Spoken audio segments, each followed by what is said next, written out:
This program features live coverage of an African safari and may include animal kills and carcasses. Viewer discretion is advised.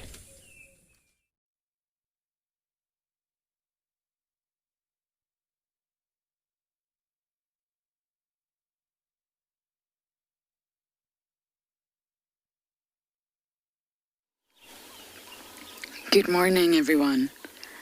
Look at this unbelievable scene we have in front of us. The skies are alive. The impala are alive.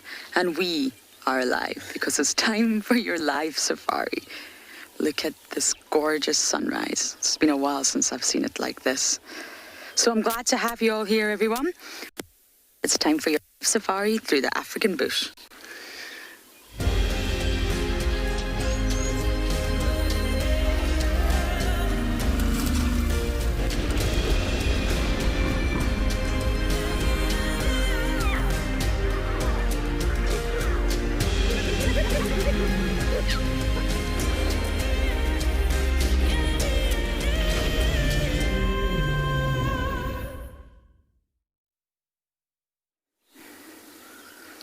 Having a herd of impala stand on top of a termite mound with the sun behind it is quite the way to start the sunrise safari. The sun really is rising. It's morning here on Djuma Private Game Reserve, and quarantine is one of my favourite places to be. There's lots of updates for this morning, but first, my name is Lauren. I do have Davy on camera today, and sadly Andrew won't be out. Wendy is in hospital, so until Wendy recovers, we shall be switching out the vehicles. Andrew will be out in the afternoon, do not worry. The Talamatis were on the dam cam last night, and I can see their tracks everywhere. So I'm torn. I also want to check the hyena den, but I also want to follow the tracks to see the Talamati pride and where they have gone. It would be great to try and see if we can find Mwati again. Bit of a mission, but if he was following a female, then maybe he's mating or trying to. So I think we'll go north today. I'm being told my calling is to go north. But everyone, please do talk to us. We're live and interactive. There's many different ways you can talk to us. If you use Twitter, use the hashtag WildEarth. If you chat on the YouTube stream, please use @FC. Or if you're under 18, please do send us an email. We're alerted to them very quickly, and we want to answer all of your questions from the younger generation. The email address is kidsquestions@wildearth.tv. And there's another option. You're welcome to register on the WildEarth website and just head to the live safari page and submit your questions there. Good questions, people. Make us think. Put us on the spot. And some comments. Comments are always a winner for us out here. Now it's 21 degrees Celsius, 70 degrees Fahrenheit, but it's very pleasant.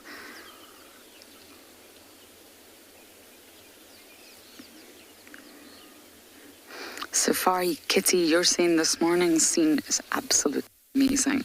I know, Davi's doing an incredible job.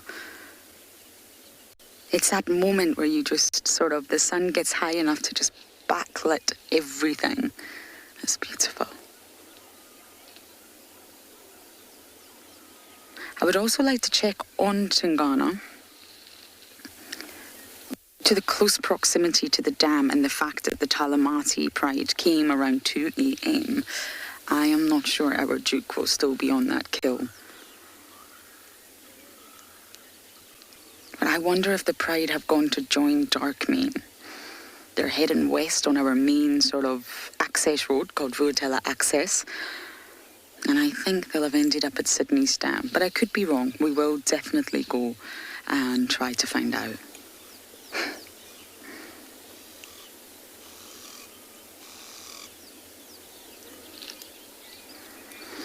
Okay, so I'm going to do a U-turn and follow those tracks, but for now we're going to send you across to Pinda to say good morning.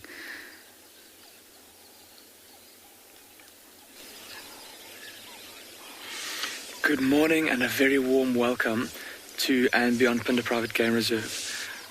Have a look at this bird perched up on this little red ivory tree. Look at those fantastic colours. It's a broad-billed roller. And we've been showing you quite a few European rollers in the last couple of drives, but at least from my point of view, I think this is the first time that we've been able to show you a broad-billed roller. And at first glance, not quite as pretty as the European rollers, aquamarine or the lilac crested roller with the kind of the pink on the throat. But looking closely,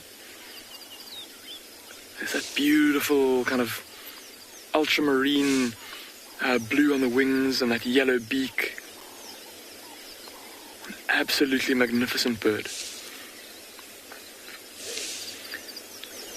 Very lucky we caught him sitting still, and he's very lucky as well that he's being so obliging and sitting like that for us.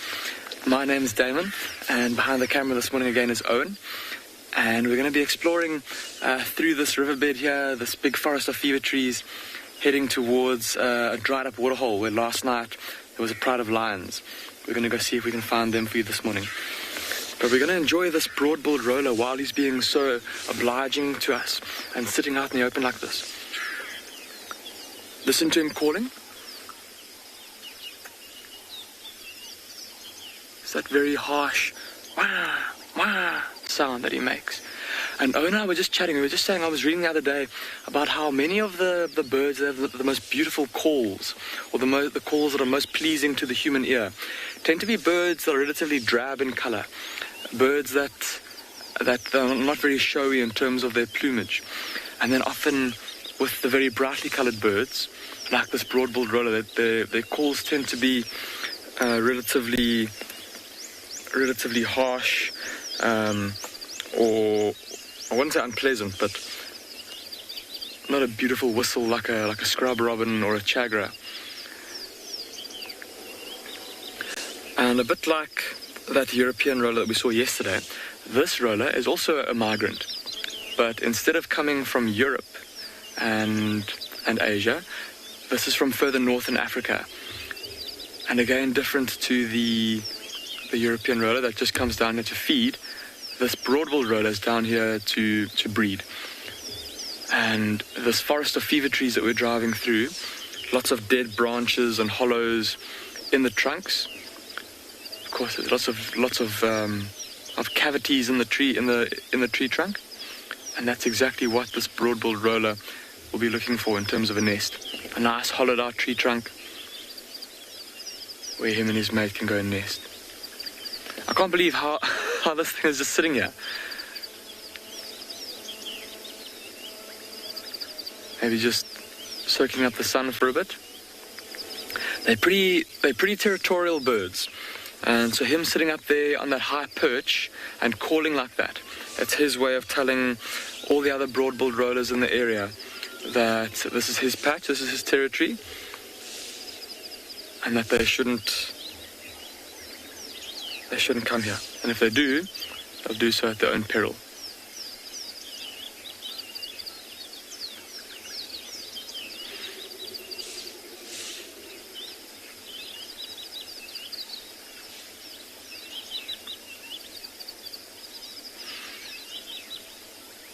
And every year, like I was saying, with them being migrants, a little bit like the Wahlberg's eagle that we've been seeing so often in this part of the reserve.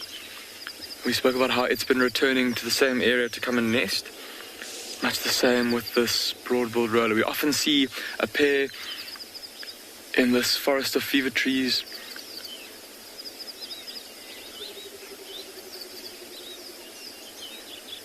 And that's normally around kind of December, November time every year that we see them coming back. And I think I may have just spotted his nest, everybody. Oh, and I don't know if you can see on this big fever tree to the right here, there's a dead branch that juts out on the right-hand fork. And there's a hole in that dead branch, a big hollowed out cavity, almost a perfectly round entrance there. On the right-hand side, yeah. And that's exactly the kind of thing that this broad-billed roller, like I was saying, would be looking to nest in. So we're going to try and show that to you guys. There, so where it forks, take the right-hand fork up the tree, and then it forks again, and the left-hand fork of that fork is that dead branch. It's like a half branch though. There we go. Some successful visual navigating there. Well done, Owen. Yeah, so see there's that little nest cavity, and presumably this roller's mate is inside there.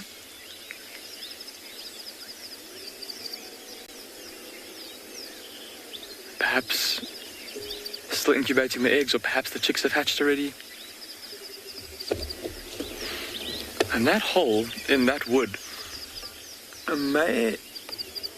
that's been masterfully excavated. So it may not have even been the roller that excavated that. It may have been something like a bearded woodpecker. I could actually hear a bearded woodpecker drumming, which just means it's, again, just like a territorial call that woodpeckers will do, where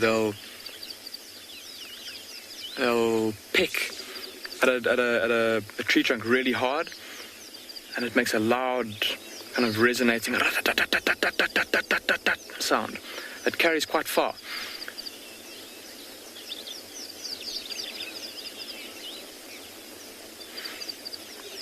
It may have been the woodpeckers that actually excavated that.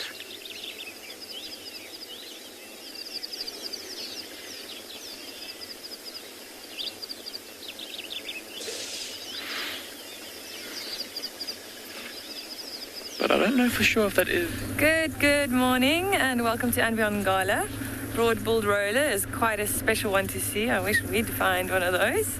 And they have been seen on Ngala before, but it's not a common bird.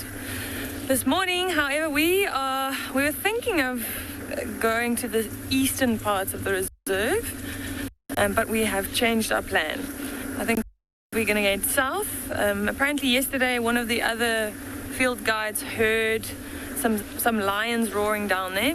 We haven't seen lions in quite some time, which is strange for this property. So if we can find any lions down there. I don't know if it was the whole pride, maybe it was just the males. We had tracks of the 2 Ross males yesterday, but whatever we can find. The south is nice and open, nice large clearings. So it's a really beautiful part of the reserve. So we're excited. And it's a really nice morning this morning. We had a beautiful sunrise earlier. Some ground hornbills calling in the background. It makes it worth getting up early in the mornings.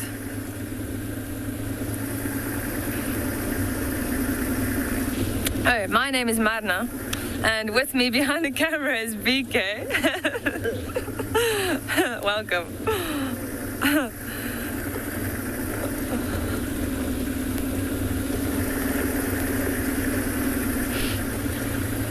So this time of year it can be quite difficult finding these cats because it's so thick. There's a lot of places for them to hide, and as you can see, it's very green at the moment. But when you do find them, it's very rewarding, especially if you like taking pictures, because that green backdrop with the animal in front is, it's really beautiful. So I'm really hoping we can find you some cats this morning.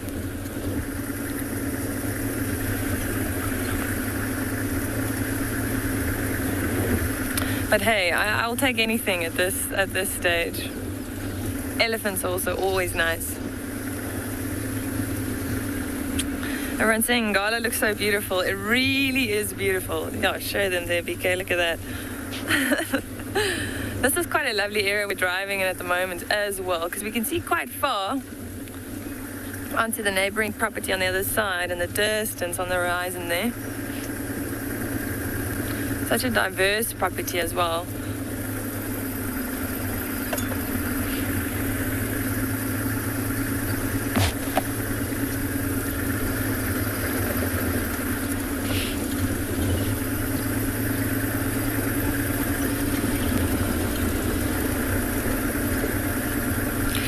This morning, when we left camp, we checked the riverbed as well, just to see if we could find that denning lioness that I think a few of you have have seen on the show, the one with the new cubs, and no sign of them. So I think they might have moved their den site. So we don't know where they've gone. They really like that riverbed because of the thick vegetation that runs along the banks. So there's a lot of hiding places for them.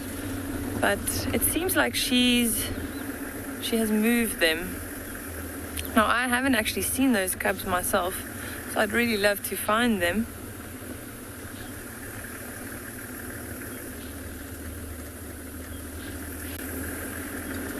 Oh, look at that. Even though this area opens up quite nicely and it's just grass everywhere and then these dead trees, it's the grass is still really long. So it's still not easy to find animals in this area unless it's a big animal like an elephant or buffalo or something like that. You know, if there's a cat or a dog around here and they're laying down, it would be very hard to spot them. But it's still cool. It's just starting to heat up.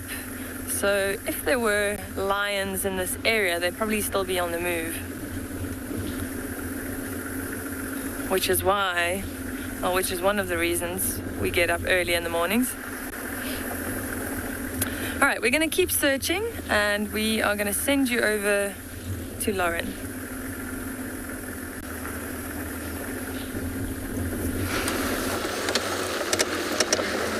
I'm just trying to figure out where these tracks have went. Got them. This is exactly... This is exactly where we had them the other day. It's a sandy patch road and they're all heading north, the entire pride. I'm predicting they're going to join Darkmane at Sydney, but let's see. Lions are very good in that they... Actually, I wonder if we can try and show some tracks. It's not the best road, it's not the best sort of substrate to actually see fresh tracks in. But lions take the roads more often than not, so it's very easy to follow them. The minute they go into the block, yes, it becomes extremely difficult, but while they take the road, you can follow them. An entire pride shouldn't be too difficult.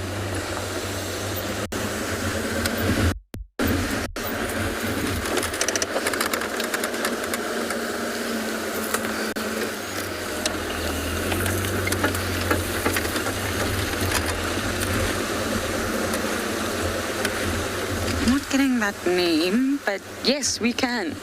Size, basically size. The males are much bigger than the females. Where it becomes a little bit trickier is the sub-adults. That's where it gets confusing. In the Talamati pride, have 3 large sub-adult males and 6 sub-adult females. So that's where it becomes tricky. But yes, normally you look at size. But for those adults, in comparison to Darkmane, who's a fully grown territorial male at 7 years old, or coming up for 8, I think, there's a big difference in size. It's quite substantial. Lionesses also have big tracks, of course, much bigger than leopards, but it's nothing in comparison to a big male lion. Oh! Oh, wait, Sabi, I've got to reposition. Well, hello, everybody. I didn't quite expect you to be on the road, but thank you for making it very easy for me. Yes, we were following your tracks. That's how we do. I didn't think it was going to be that easy, everyone, but here we have the Talamati. So he didn't go and join Darkmane, or is he here? That is the question. The Talamatis, you know, I say this every time, but it was such a long time before I got to properly meet them. They really stayed up north, Mangileti and Bufusuk. Bufusuk is much bigger than Djuma. And it's over double the size of Djuma. And then, of course, they crossed into the Mangileti from the north and the west. I'm not sure if they ever went into the Kruger, that's to the east, but they had a large territory. But now they've really sort of came down into Djuma and made Djuma their home. Maybe they used to come here, but in my time here, we never had the Talamatis cross onto Djuma. And if they did, it was normally just from the northern boundary. You know, they would just cross over and sort of dip their toes into Djuma, if you like. But now they're spending a lot of time here. They were on the jam cam. They've also gone down into Chitwa. They've also spent time on Torchwood. A lot of things are shifting. And it's fascinating to have been here a long time and to be able to see things changing. Not in a bad way. No one's pushing anyone out. It's just natural things to shift over time. I mean, Kalamba was on Little Gowrie yesterday. Can you believe it? I always have the boys in the east complaining, we never see Kalamba. She's so beautiful, but we don't see her because she really never goes down that way. They may see her on Cheetah Cut Line, our eastern boundary. The fact that she went right into Little Gowrie yesterday actually amazes me. But change comes with daily patterns, seasonal patterns, environmental changes. So they didn't really come very far from being on the dam cam at 2 o'clock. It's now almost 6 a.m. and they really have not moved that far. We're still on Djuma. We're on a road called Sandy Patch Road, not too far from Sydney's dam.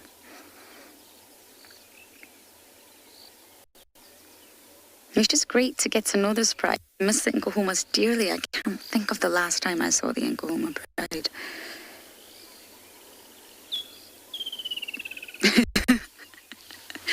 Megan, thank you. That's expert level tracking skills right there, really, really. But thank you for your compliments. I expect them to be here. And of course, it just turned the corner and you've got Tony bodies everywhere. But I'm really hoping they'll get mobile.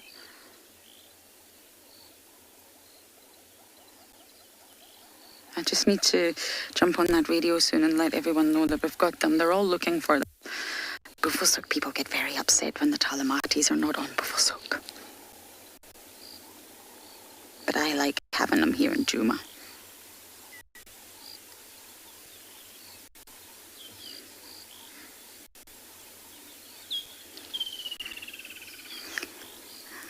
Chris, it depends. It will differ across different environments. Different environments will hold different acts, different climatic variations, environmental instability. Once a pride gets too large, they will break away. That's normal. It's like an elephant herd or a wild dog pack. But I believe, around 15 to 20 is your sort of average size.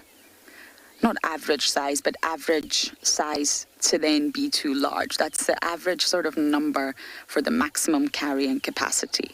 And carrying capacity is a sort of foundation in ecology. Every environment has a carrying capacity, every species has a carrying capacity, but that will depend for each species and each environment. So maybe the size of the prides here will be different from the size of the prides in the Masai Mara, for example. But once there's too many mouths to feed, too much competition, maybe aggression, maybe even just the ratio of males to females, referring to the sub-adults, that will have an impact on the carrying capacity. I think one of the largest prides recorded was maybe around 30. The larger the pride, of course, you can kill bigger prey, kill often, keep out intruders, have more offspring. But then once it gets too large, definitely above 30, it becomes what we would say unsustainable. So I think the average is normally around 15 to 20.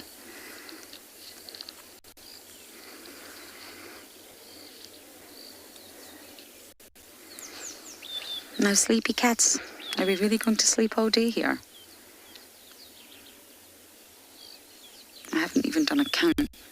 But the Talamatis tend to really stay together more often than not. Okay, so I'm going to get on the game drive of radio, tell everyone that the Talamatis are on Djuma.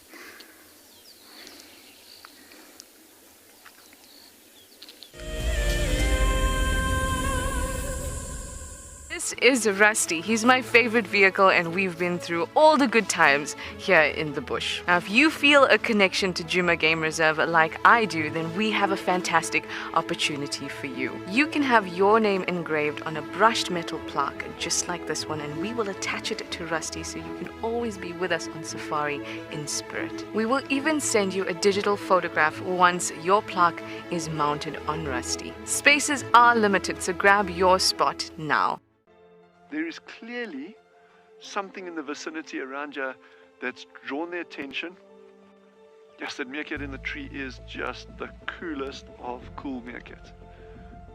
But watch how he battles when he comes down. That would be like me climbing a tree, just better. Expect the unexpected here on WildEarth daily. Hello everyone, I am Yapi and I am a safari guide at andBeyond Ngala.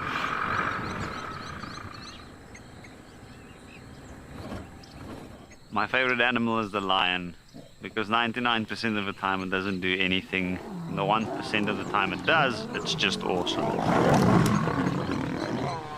Catch up with the guides daily here on WildEarth. Have you been watching WildEarth and dreamt of being right there on safari with one of the guides? Well, now you can. WildEarth is offering you a chance to buy a ticket to dream.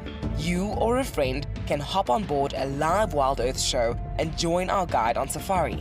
The ticket is redeemable at any of our locations, anytime in the future.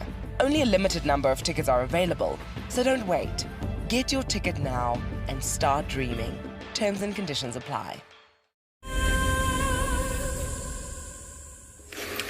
Welcome back to andBeyond Pinda.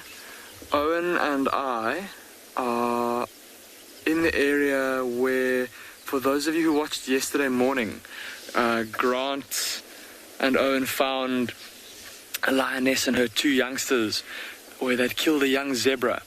And we've come to the spot where that carcass was. And Owen and I have just been chatting now, we've just been saying that if those lions had finished off that zebra, they'd probably be pretty full-bellied and shouldn't have moved too far from the carcass. Now, what I'm really hoping to show you guys this morning, or rather what Owen and I are looking for this morning, is we're looking for the two big male lions that are dominant in the south of andBeyond Pinda. And they were seen not too far from here quite late last night.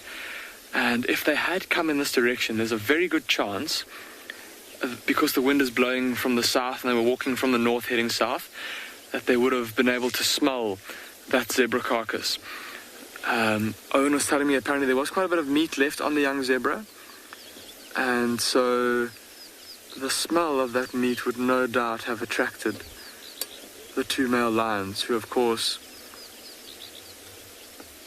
because of the fact that lions never know when their next meal is going to come, definitely would have taken up the opportunity for some free food. So what I'm doing is I've just spotted now a branch in the road where another vehicle obviously left the branch in the road to show us where the off-roading tracks are to the carcass. And before we start off-roading, I'm going to go and check at the carcass to see if those lions aren't maybe lying there under the tree in the long grass, because the grass is terribly long here. It's very, very, very thick. And I'm just trying to use my binoculars first to see if I can't maybe spot a lion's ear flicking or a tail flicking up out of the grass. And if no luck with that, then I think we'll go and check down this off-roading track and go and see. Okay, so Owen's just pointing out where that tree was. And looking through my binoculars, I don't see any sign there. But there we go, that's where the carcass was. So I think what we're going to do is we're going to try and see if we can't get to that tree to go see if maybe those lions aren't still lying down there. If they had fed again in the night, then by now they will surely be super full and satiated and probably in no mood to go anywhere. So let's head over there and go and try and see if they're there. Hold on tight, everybody. We're going off-road. So there might be bumps that we go over. And there might be bushes that we brush past. So please watch out for any branches. And hold on. Here we go.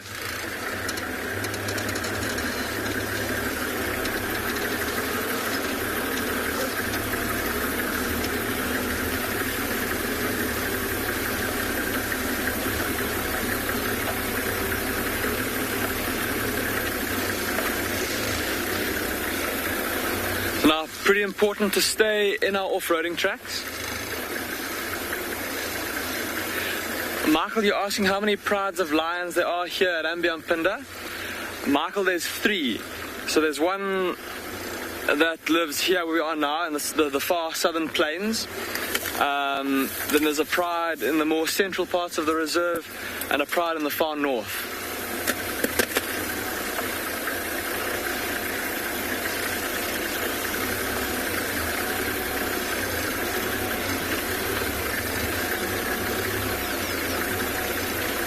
Just trying to keep a lookout for any stumps. Don't want to drive over a stump and get a flat tire.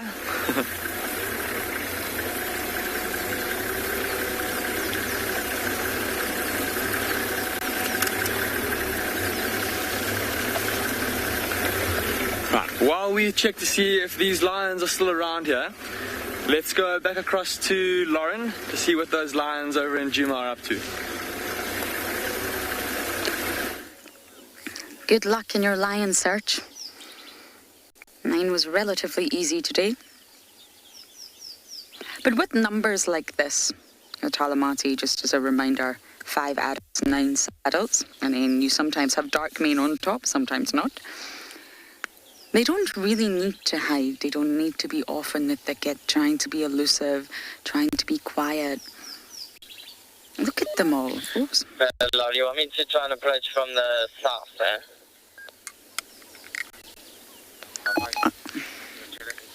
I think that would be your best bet.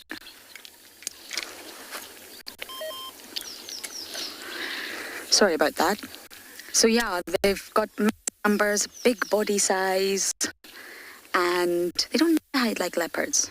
Whereas Tingana would probably be off in the thicket. They really do use roads a lot, and a lot of the animals are using roads right now, and I just wonder if it's due to the vegetation. They can walk off into the grass is extremely tall. We watched Tandy do it last night, and it wasn't easy for her to sort of weave through the vegetation that's longer than her. So of course she'll do it, but I think right now the reason we're seeing so many leopards, a really, really high number of leopards, is because the vegetation is just too thick, and at some points they want to come out of it and just walk along the roads, not use as much energy. And it's normal for animals on patrol to use the roads. Personally feel that could be a reason we're seeing so many leopards right now. I mean, on every single property, we're actually not getting round all the leopard sightings. There's not enough time in one drive. And for summer, I would say that's quite unusual. And I just wonder if it's got to do with the sort of thickness of the bush.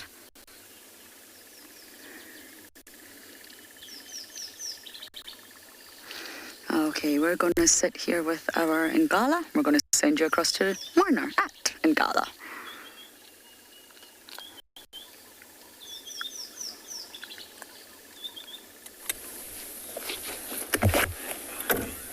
And look what we have found. We just did a little celebration dance coming around the corner. We were just saying, oh my word, imagine how amazing it would be if we found some lions in the clearings. And look at this. As we arrived, they just got up and they're moving further into this clearing towards the tree line. But these are the Ross males. So these must have been the lions that they heard roaring in this area last night.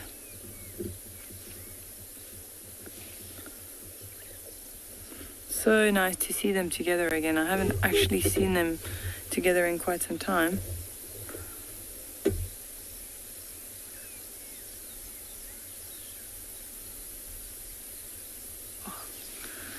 Nice to see them out in the open like that. Oh, excuse me.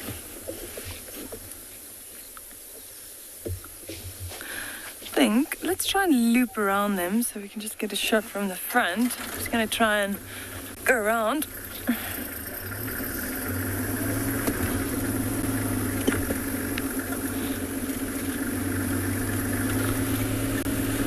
Oh, that is amazing. It's actually really nice that we haven't seen lions in a few days. It makes the search and the find so much more rewarding.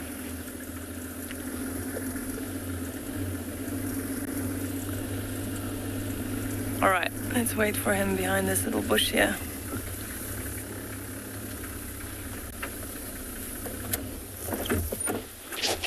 Ooh. I think they are looking for a nice shady spot already. And he's down. Right, his brother's still in the back there. See.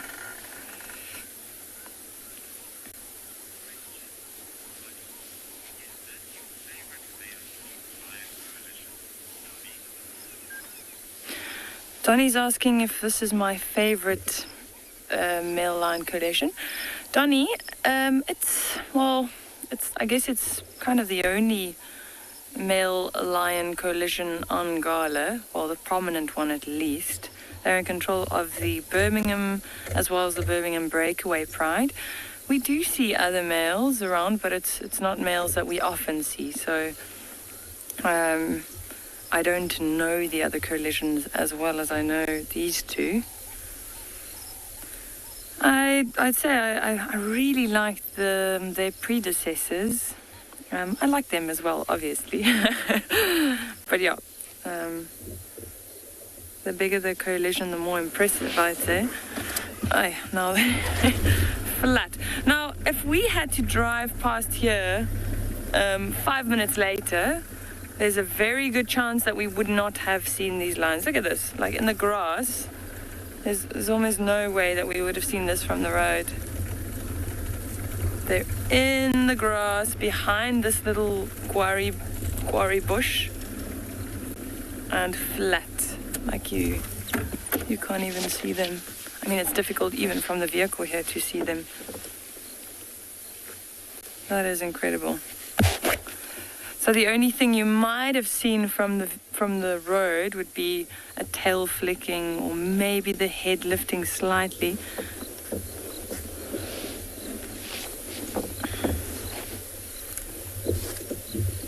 These guys have probably been moving the whole night, roaring, advertising their presence, patrolling the boundaries of their territory. So I'm sure they've been busy last night, and that's why they're so tired.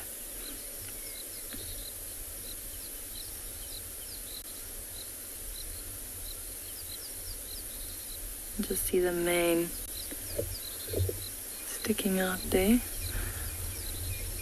I believe earlier you were chatting about the difference between the males and the females. Obviously that mane is one of the prominent features of the males, protecting the head when they fight with other males. You know, it acts like cushioning when they're in a fight, and it also makes them look a lot bigger than they actually are, so it intimidates other lions.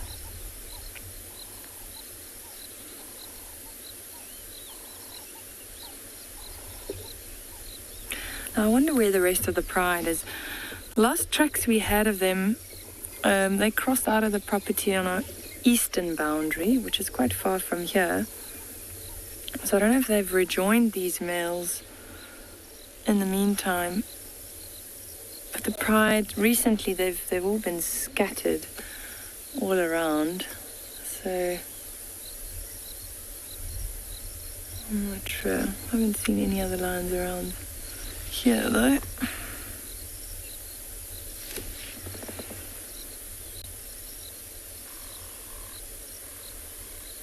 See the ear turning there.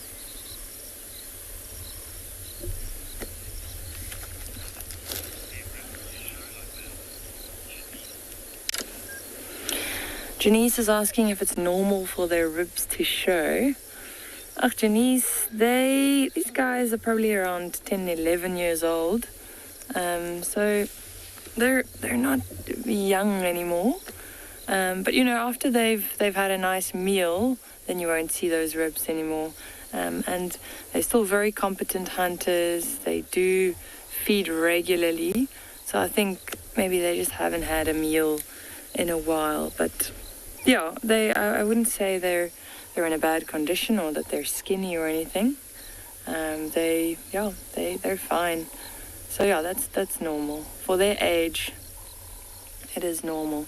So the books will tell you that male lions will maybe live up to 12 years. It might be slightly longer than that, and the females will be around 15 years, 16 years maybe.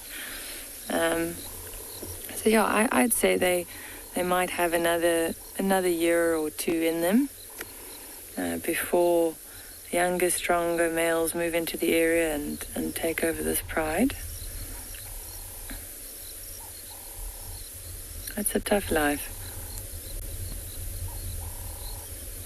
Constantly protecting your territory, you know, fighting off intruders, trying to keep the pride safe.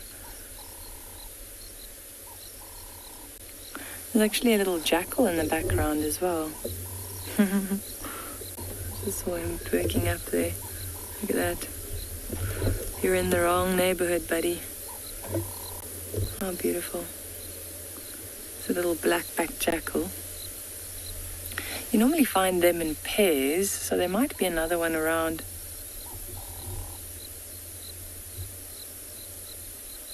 Now, normally when they see a predator, you'll hear them alarm call, so it's quite a distinct, a very loud call, but it doesn't seem like he's too phased with these lions being around. I'm sure he knows.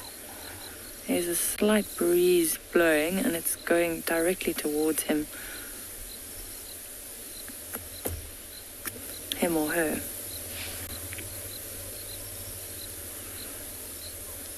But these lions are completely unfazed.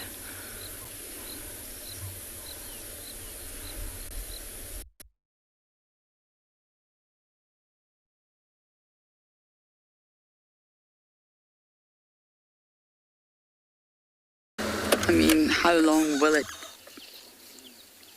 Oh, sorry about that, everyone. We're trying to reposition.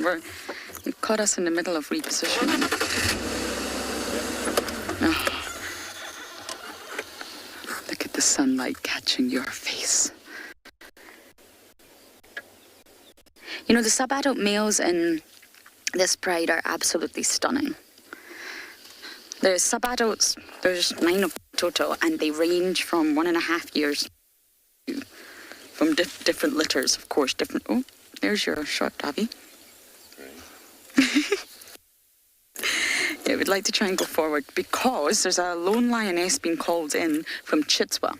Now, we're in the very northwest corner of Djuma, and they think it's from the Talamati pride. They think it is Blue Eye, and they said she's really not looking good. Whoever this lioness is, she's alone, and she's not looking very well.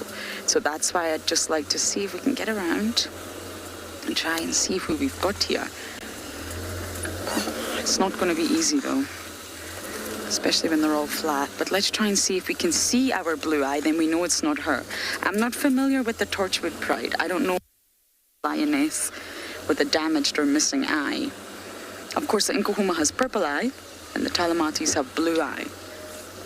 But this lioness is alone. She's far away from these guys, and she's said to be not looking so well. Davi, this mission was a little bit trickier than one anticipated.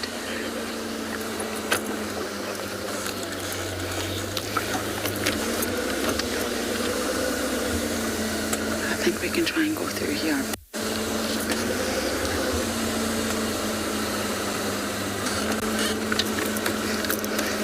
Chris, during the day, not very far. At nighttime, very far. They have large territories, and they'll really go and search for food. Kilometers after kilometers, they will walk. Not quite as far as your hyenas. But they'll walk incredibly far, and that's exactly why they are tired during the day. Okay, we've got a little bit of a better view, I think. Because they've been walking all night, they've been patrolling, they've been possibly hunting, calling to one another.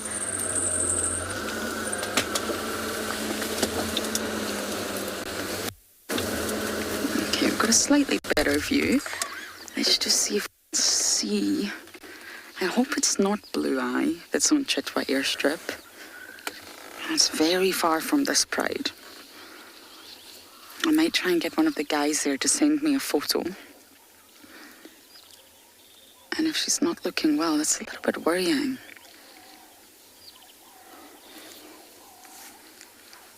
I don't see Blue Eye, but I mean, there's a lot of bodies that are just flat.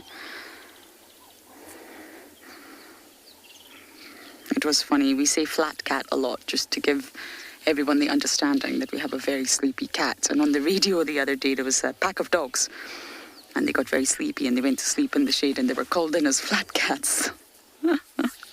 So I think flat cat has just become a term for any animal that's sleepy, not just cats.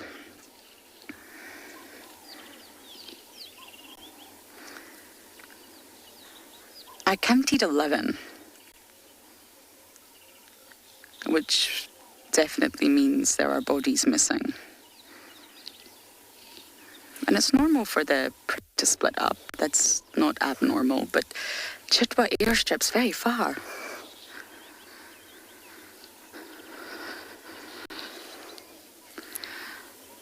And if she's on her own and not looking well, that's also...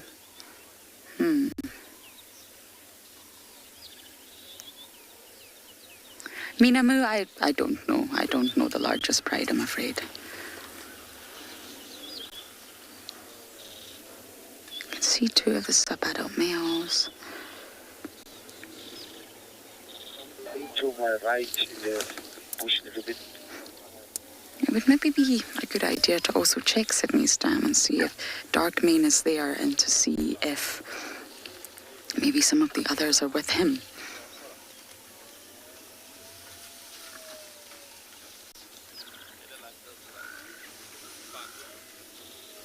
I've heard of prides going up to 30, but I don't know the largest ever recorded.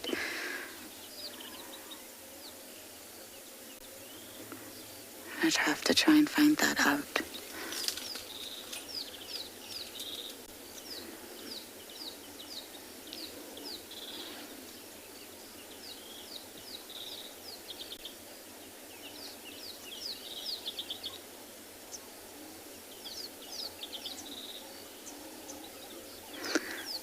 I love seeing the tawny bodies lie in the green grass, and there's a hibiscus flower just there about to open for the day. I love it when you see the sort of lions surrounded by pretty flowers. But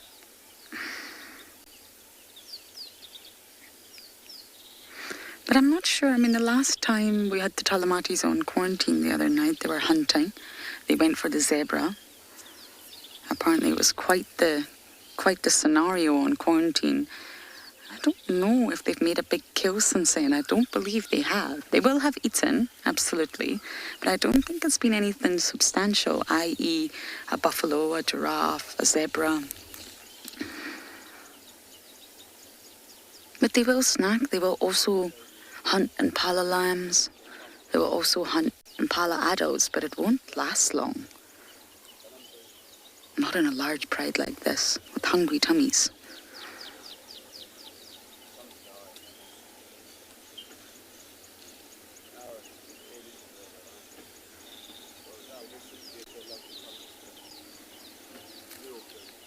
We may leave the lions shortly. I know there's a lot of other vehicles that want to see them, and just also explore around, and of course we can always return. But we may need to make space. There's a bit of a lineup.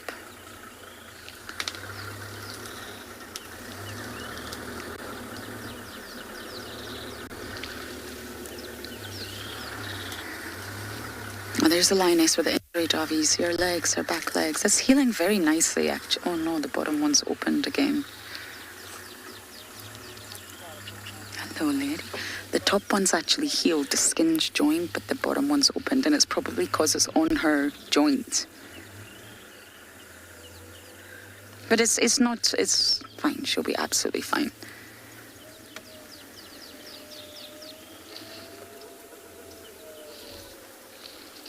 It's really common to see lionesses with injuries.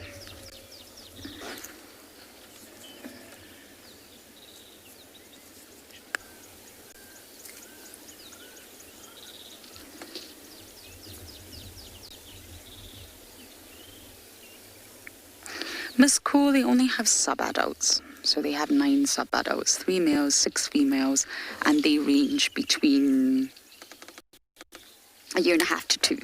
But as for small cubs, no, they don't. They don't have any small ones.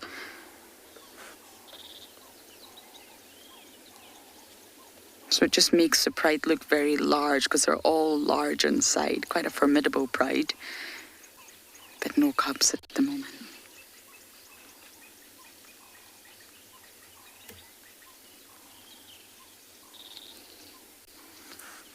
And normally, sort of between about 1.5 to around 3, you would classify, and this is sort of on average, you would classify lions as sub-adults. And between, well, being born in about 1.5, you would call them cubs. And it really depends on their personal development. I know that sounds really, really strange, but they take on different features as they go through different stages in their life. And they normally say a ballpark figure to go by for a healthy lion is at 2 years old. A lioness should be about 75%, 3/4 of the size of her mother. And this is for a lioness. Males will be bigger. So a sub-adult is not fully grown yet. And normally when they're classified as an adult, they're sexually mature. They're ready to mate and ready to start having offspring.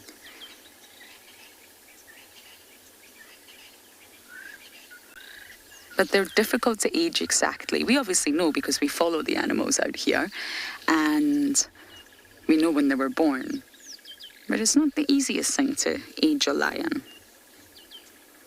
You will look at body size, mane size, if it's a male, coat condition, nose colour, lots of different features that you can look at to gauge the age.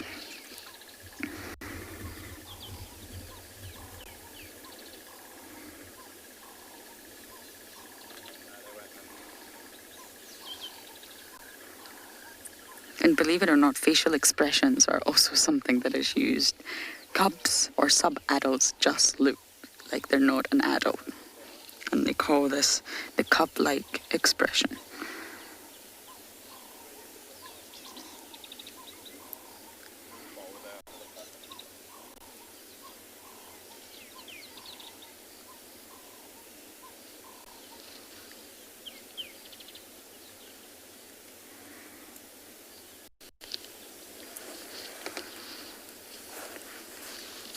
The Nkahumas have been seen on Arathusa and Bambili, which is to the west of Djuma. They're just not crossing that western boundary. They're just not crossing Triple M and coming into Djuma. So they're close but far, if that makes any sense. They're just not coming back this way.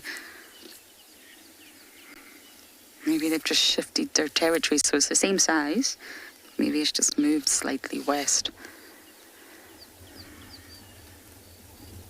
Okay, so I'm possibly going to leave to let other vehicles come in. I'm going to scratch around, see what else we can find. But for now, across to Marnar and her 2 male lions.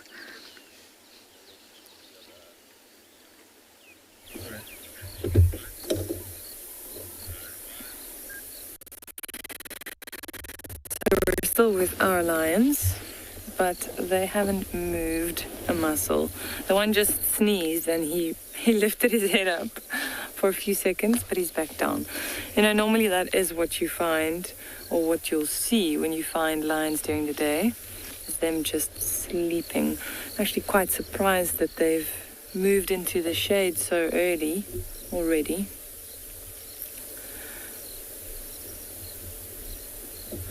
But this is what they will be doing for the rest of the day. The only thing that could potentially chase them off is maybe elephants. If a herd of elephants move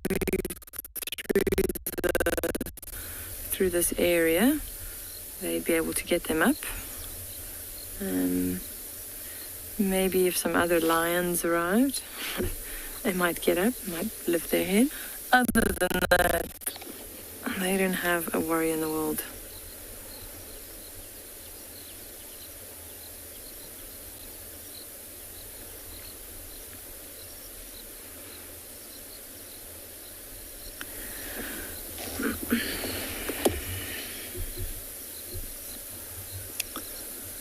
I am, however, happy we found them when we did.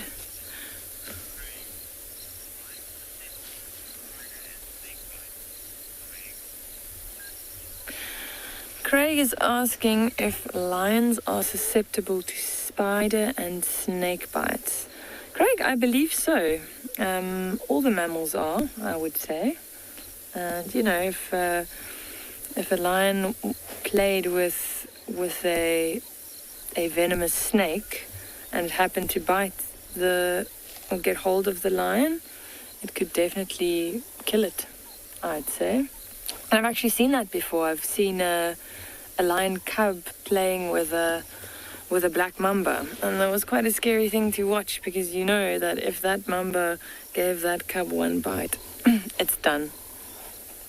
So yes, they are. But in general, I believe they would stay away from it. That cub was obviously quite curious, didn't exactly know what it was playing with. It was actually in the Timbavati riverbed, and the cubs were left by themselves. The females had gone out hunting, and there was the snake that the cub was playing with. Like I said, it was quite scary for us to watch.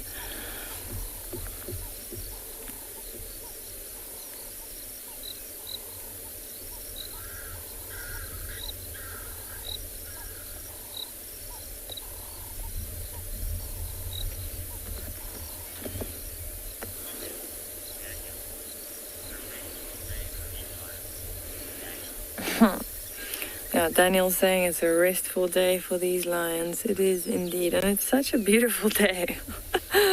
I wish they would just put their heads up, and give us a bit of a show. But yeah, like I mentioned earlier, they've probably been up for most of the night. They're usually only active for about 5 hours of the day, which is usually at night. That's when all the action happens. That's when they hunt. That's when they patrol. That's when they do everything. And people always say lions are super lazy, which they are. But the 5 hours of activity that they do have, it's like I say, it's action packed. They do get a lot done during the night, and it's intense as well. So that's why they have to sleep for the rest of the day. Just to kind of build up that energy again.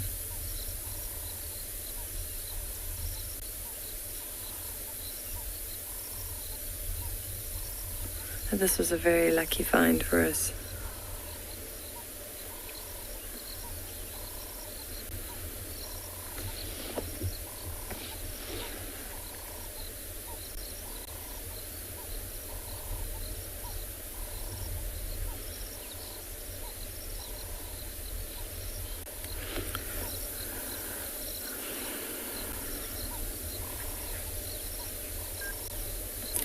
Alright, I think we are going to move on. We're going to scan the rest of the south, see if we can pick up on any tracks of the rest of the pride, and see if we can find them. These two males are going to be sleeping here for the rest of the day. Maybe they'll just follow the shade around, but they will stay here for the duration of the rest of the day. We're going to send you off to one of the other locations.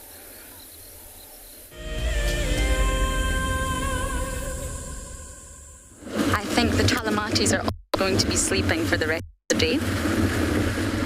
I think in Ghana yet, as far as I know. I have no idea if he's there or not. There's a high chance he might be. The kill may be finished, and the Talamatis will go right past that area. If they were the dam cam, then they are 100 meters away from Ngala. He may have not moved, he also may have ran. But I think it's definitely checking. See if he's still there. To find, well, I want to search. He possibly is mating. Andrew had a fantastic sighting with them yesterday, done such a good job. And from what he is becoming a little bit more habituated. Not quite there yet, but he's allowing vehicles to be near. The key is just make your presence known. Don't scare him. Just keep talking. Don't try to be quiet. Just keep talking and give him space. So obviously we know Tingana, we know Tingana's personality, we've known him for years. It's easy to get close to Tingana. Even although his name means shy, he's no longer shy, I can assure you. And I think with Mulwati, it's okay, we've got a zoom on the camera, just see him from a distance and slowly start to get closer. It's the only way you're going to get it to work. If you sort of drive up too quickly, Mulwati's not going to stay around. But anyway, it would be nice to just check around that area. Imagine if he was mating again. I don't know who the female was, that's still a bit of a mystery for me. I don't know many females up in Buffelshoek, only really Luna. There's definitely a lack of females on that property that we know of anyway. So I'm going to search for the other type of cat. Hopefully we get lucky.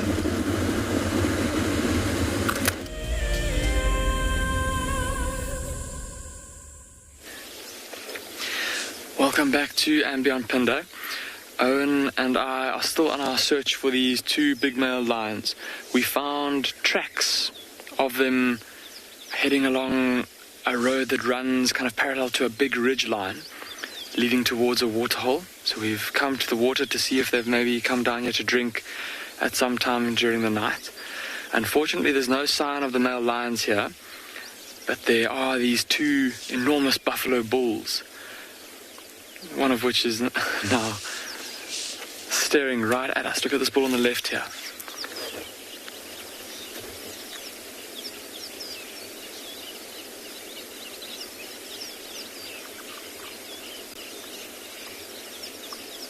Both of them standing quite still. Earlier, both of them were kind of staring at us, just looking, smelling, listening, looking to see what we're doing, what business we have here. Rather unnerving having a massive buffalo bull like this staring at you like that. There we go, now with him standing broadside, look at how massive that animal is. And especially for me, what always can never get used to it is just how thick their necks are. Look at the amount of meat, or that big muscle between his shoulder and his neck, or and his head there. Big muscular neck for fighting with other bulls. Although looking at these two, just have a look at at least this one that's standing closer to us.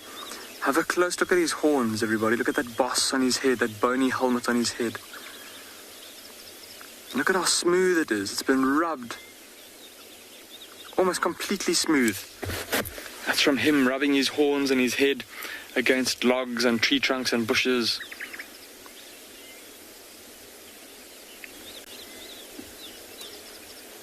An indication of his age, but still flexible enough to scratch himself behind the ear with his back foot.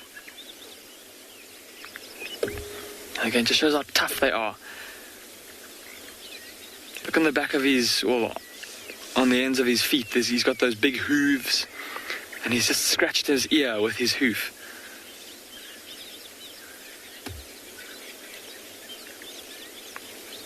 Babylon, you're asking what do buffalo bulls do when they see danger? Well, Babylon, they'll take on a very particular body language. So they'll face towards the danger, and they'll often kind of they'll tilt their nose up into the air, trying to get the scent of the potential danger into their noses so that they can analyze it better, and if they haven't been able to do so already. But also that whole tilting of the nose up into the air serves to make themselves look bigger and more imposing. And from there, they'll weigh up their options and decide what to do. Either run away or stand and fight. And often for buffalo bulls like these two, I was just talking about how smooth those horns are and how worn away that boss is on the top of the head. Often with these buffalo bulls, when they're older, the option to flee is not as viable an option. They're old, and to run away, they maybe don't have the same speed and strength as when they were younger, and so often they'll stand and fight. And that's what makes these old buffalo bulls more potentially dangerous, put it that way, than, say, for example, a younger buffalo that's still in a herd, because of the fact that these buffaloes are less able to, or feel less able to, escape. So, for example, if it was a group of lions that were trying to, or maybe even these two big male lions that we're looking for now, if they were to find this buffalo and maybe try to stalk him or watch him to see if there's any signs of weakness, to see if he is a viable hunting opportunity, he'd more than likely confront them. And let's see what he does there. Just a moment ago, the first bull, there we go, see what he's doing now. I was just speaking about them rubbing their horns on branches. So see what he's doing there, exactly that. And that's how his horns have gotten worn so smooth. It looks like he's getting the branch in between, the space between his horns and his ears. So obviously a bit of itchy skin there. Hard to reach area where there might be maybe some parasites there, or maybe it's just itchy. But obviously in terms of parasites, it's going to be very tough for an oxpecker to reach into that bit of skin between his ear and his horn. Oh, he looks like he's enjoying that. Look at how his back leg is lifting up off the ground, like he's about to start scratching his belly. I don't know if any of you have a dog at home, when you start scratching the dog, and then they start also, like that reflex action, they also start scratching themselves while you're busy scratching them. It looked like he was doing that. Having a good old scratch there.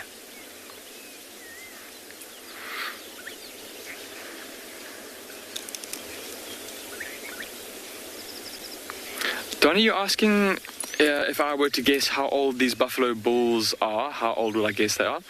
It's quite tough to say, Donnie, because obviously oh my word, there's a whole bunch of stuff coming out of his nose. I'll get to your question in a second, Donnie. I don't know if you guys were able to see that. He's salivating profusely, and there was a big, I'm sorry to be gross, but there was a big, almost like a small teacup full of mucus that came out of his nose while he was doing that. Sorry, Johnny, so to get back to your question, it's quite tough to say, because obviously different animals will age at different rates out here depending on the environment and on how they do in terms of getting food. But if I had to guess, Johnny, somewhere between their late teens, maybe into their early 20s, somewhere around there. Maybe even mid-20s to late 20s if they've done well. But yeah, I think I'll maybe stick with my first estimate. They don't look, even though those horns are super worn down, they're still moving relatively well. They're not limping, still quite mobile. There was one buffalo though, I think it was that one that has walked before this one, the first one. It had quite a big swelling around its joint, around its, where, if it was a human, where its knee would be. And that, yeah, it looks like maybe an old injury, maybe from a fight or from trying to flee from a predator. Big and swollen, and then also was missing one of its horns. But as these two buffalo move off, it looks like, I was hoping they were going to go drink down at this little pool of water, but it doesn't seem like that's what they're going to do. We're going to leave them as they head off down into the riverbed to get some shade. Let's go across to Pridelands so that they can say good morning to you all.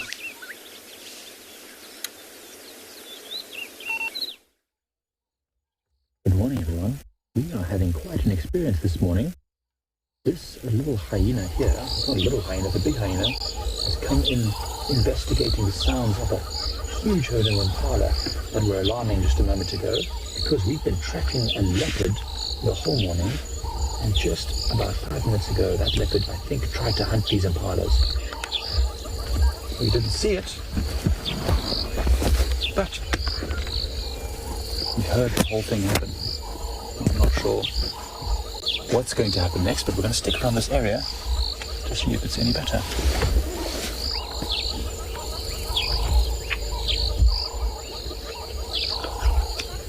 I'm not sure.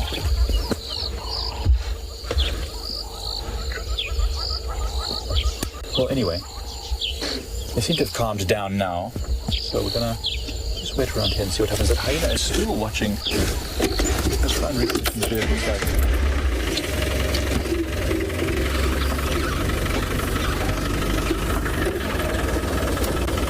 The leopard, I think, is still probably watching around here somewhere. Because the impala herd is still on high alert. You can see this hyena here has got actually quite bony hips. I wonder, he's struggling to find food, and that's why it's much following. We've been watching this hyena's tracks as well, following the leopard's tracks. Often a good way to find a leopard is to follow these scavengers as they move about.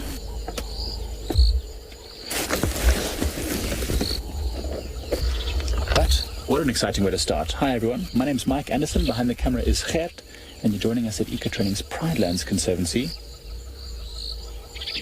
Well, it's a lovely cool morning, the coolest morning we've had for a while. See, the impalas are still alarming every now and again. Still watching. Oh, my big head is in the way. Still watching. Very intently, that hyena, although the hyena itself is probably not going to be causing too much concern to these very alert impalas. They still don't like it. They still don't like the fact that there's a very powerful predator watching. And all looking one way. I was just saying to Gert now, the wind is actually blowing from us towards the impalas, and they're all looking towards this hyena and towards us. I was just saying, imagine if we would just see the head of that leopard pop up behind them, wanting to make a kill. Although it would be very unlikely now with the hyena in the area that leopard would be able to hunt successfully and still get away with it. It's a long, big open clearing, so there's not too many trees that the leopard could quickly catch and then take up the tree. It takes a few minutes for it to, suffocate the prey, and during that time it would be very quick for it to be stolen by this hyena. The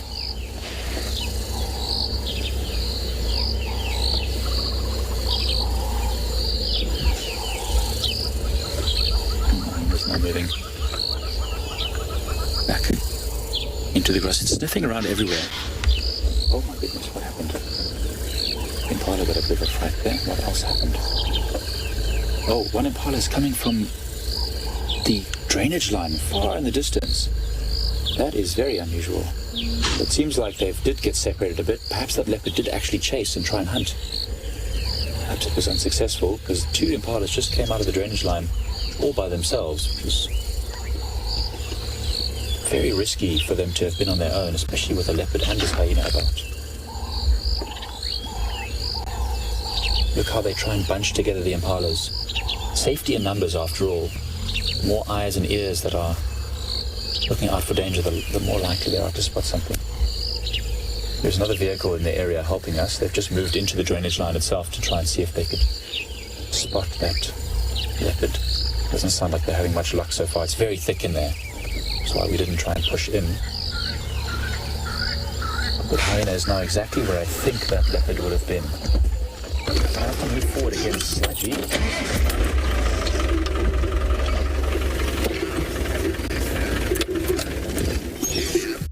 Julia, it is a massive herd of impala. I actually commented on it earlier. And that's why it's quite unusual that the leopard would even have tried, because with so many eyes and ears to spot the danger, the chance of actually being successful was quite minimal. But I think it might be a female leopard. It might be that leopard that we call Pixie Pan, with her two little youngsters. Potentially, we saw tracks of what looked like young leopards as well. And if it is her, we know she's a very accomplished huntress. She's doing a very, very good job at raising the youngsters.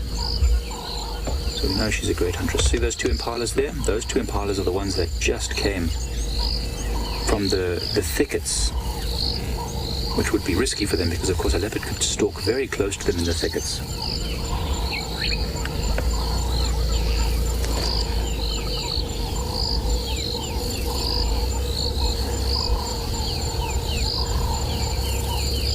They've made it back to the safety of the herd. That's great. But everything is balanced in nature. For an impala to have found its way back to the herd means that it gets to live. But it also means that that leopard misses a meal. And it's not like us, where we can easily just walk to the supermarket if we get peckish, buy ourselves a snack, a pie or whatever. This leopard, if it doesn't hunt successfully today, it's going to be weaker and hungrier. And if it doesn't hunt successfully tomorrow, even weaker and even more hungry. And if it doesn't hunt successfully long enough, unfortunately, it just won't make it. So, hold thumbs for that leopard. Hopefully, one day, can come right.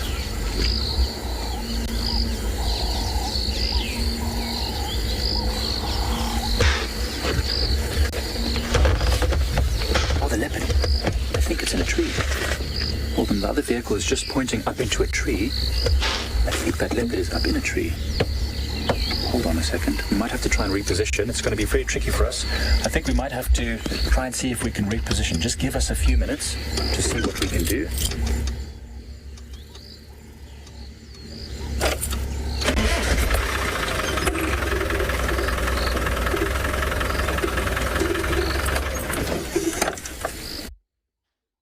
Just going to see.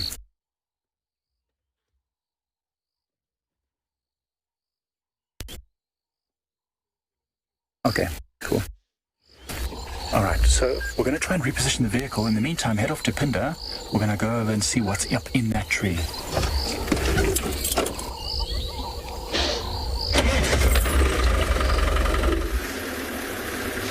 Welcome back to andBeyond Pinda. We have not been able to find any more tracks of those two male lions. And the last tracks kind of headed north and east from this road.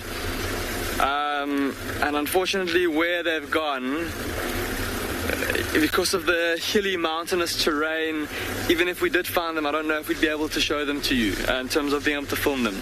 So I think Owen and I are going to leave the search for these male lions. Lucky Mana managed to find some for you up at andBeyond in Ngala. We're going to go head down towards another little kind of riverbed, lots of big trees. One of our conservationists saw an elephant bull there a few minutes ago.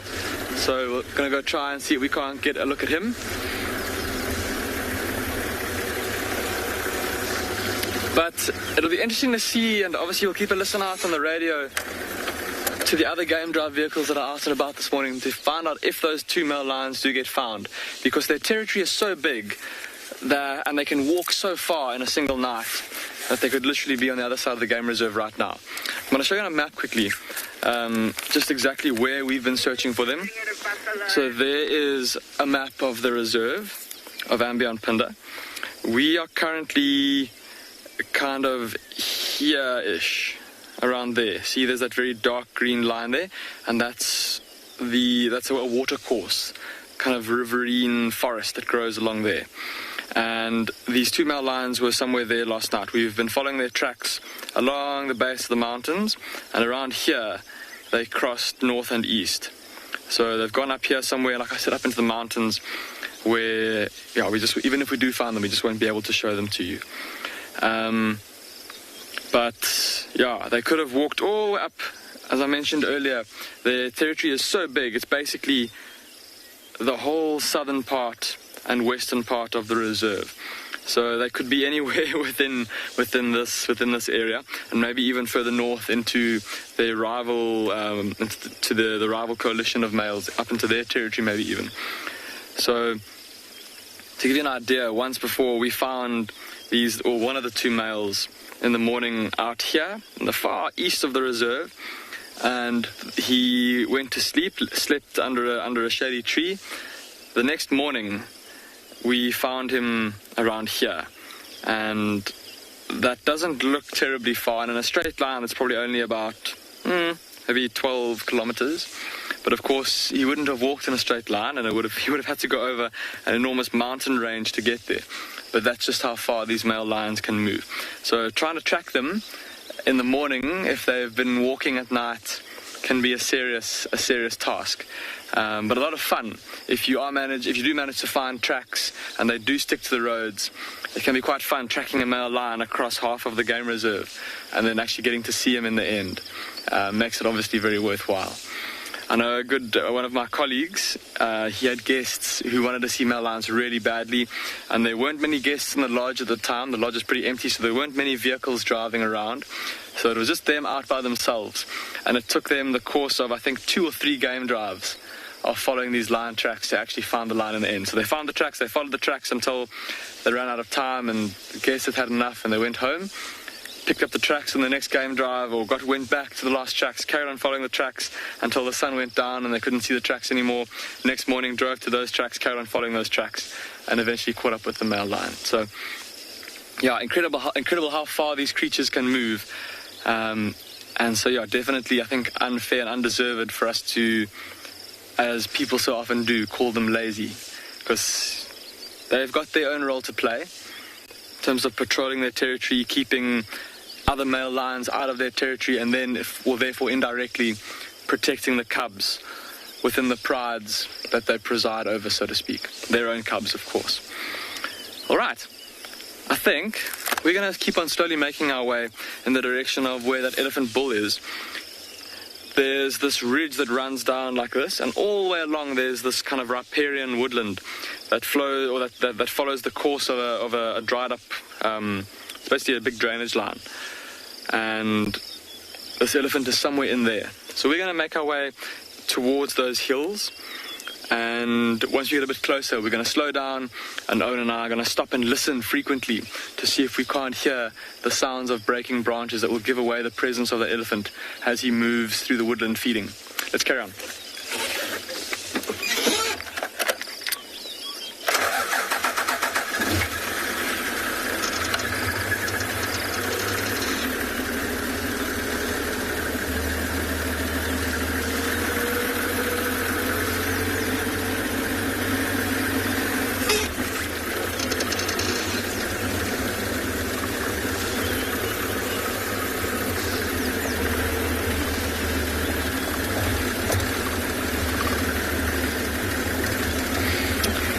While we go and try and catch up with this elephant, let's go across to Djuma to go see what Lauren's found.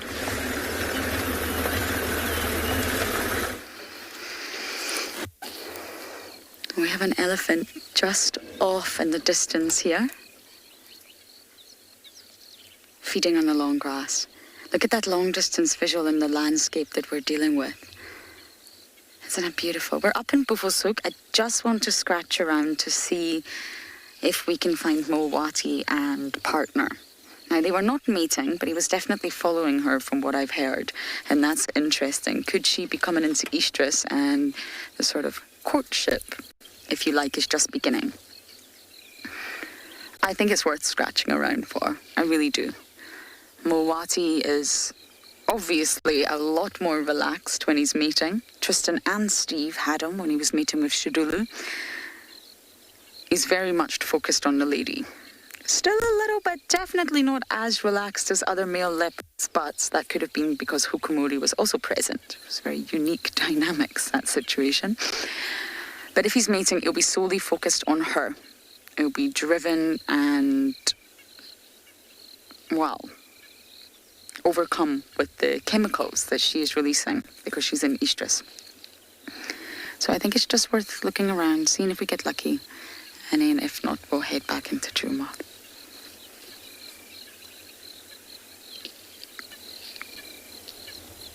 There's more. There's a herd. I can see other elephants popping through now.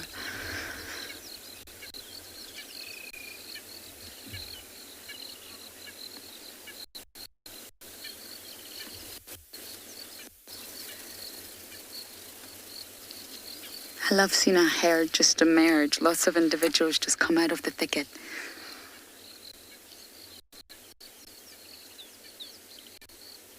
And the elephants are very relaxed, really relaxed. I haven't had any sort of a not aggressive, just an encounter where the elephants are not happy with the vehicle, and they'll really make that clear. Haven't experienced that in a long time. Most of the elephants here are relatively habituated to vehicles. They may not like you getting too close, but they're very habituated, and of course there's plenty food around, plenty water. It's just a joyous time to be an elephant.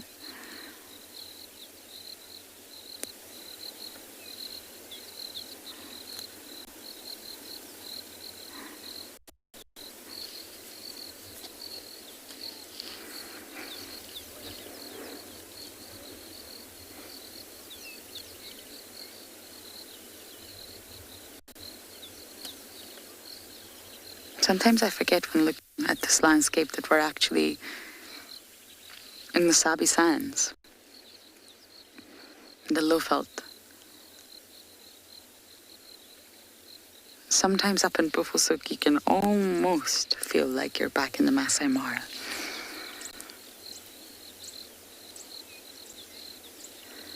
I think we've lost visual of our elephants. Can you see any other ones, Davi?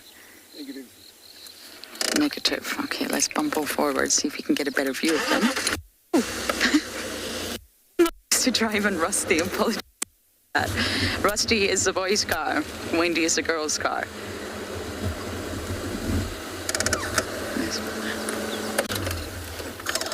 My driving skills definitely need to be fine-tuned, Rusty, that's for sure.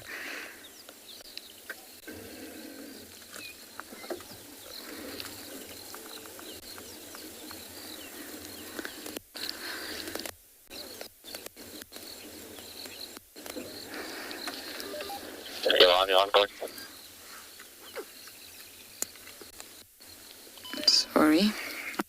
Game Drive Radio. Gracie, you're looking at the elephant right now, and the Latin name is Loxodonta africana, which sort of translates to the big teeth of Africa. And the big teeth means the tusks. You also get the Asian elephant. Now, the Asian elephant is found in Asia, believe it or not, and really does look different. Once you spend time with both elephants, you can't mistake them. The Asian elephant's smaller, it's got much smaller ears, not quite those big ears that is in the shape of Africa, and pinkish tinge to their skin, only prehensile tip on their trunk. So there's lots of differences. And the forest elephant that you find in sort of Central Africa, that Central African band, is now classified as a third species. So the African savanna elephant, the Asian elephant, and the forest elephant. The forest elephant populations are in big trouble, and a recent study sort of looked at their crucial importance to the ecosystem as part of the carbon cycle. We lose the elephants, that whole sort of tropical forest area could be in big trouble.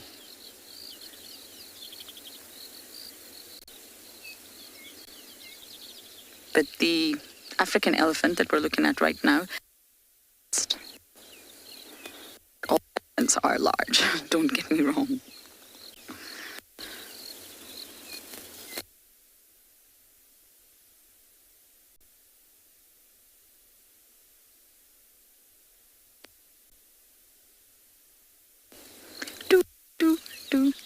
There's a chin spot badger somewhere nearby.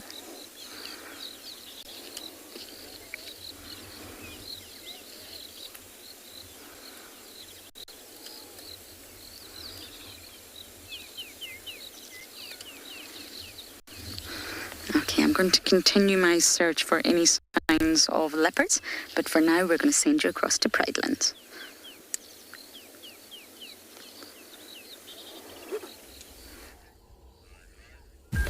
So we're still in the area, and that interesting thing that was in the tree, we didn't see it at first.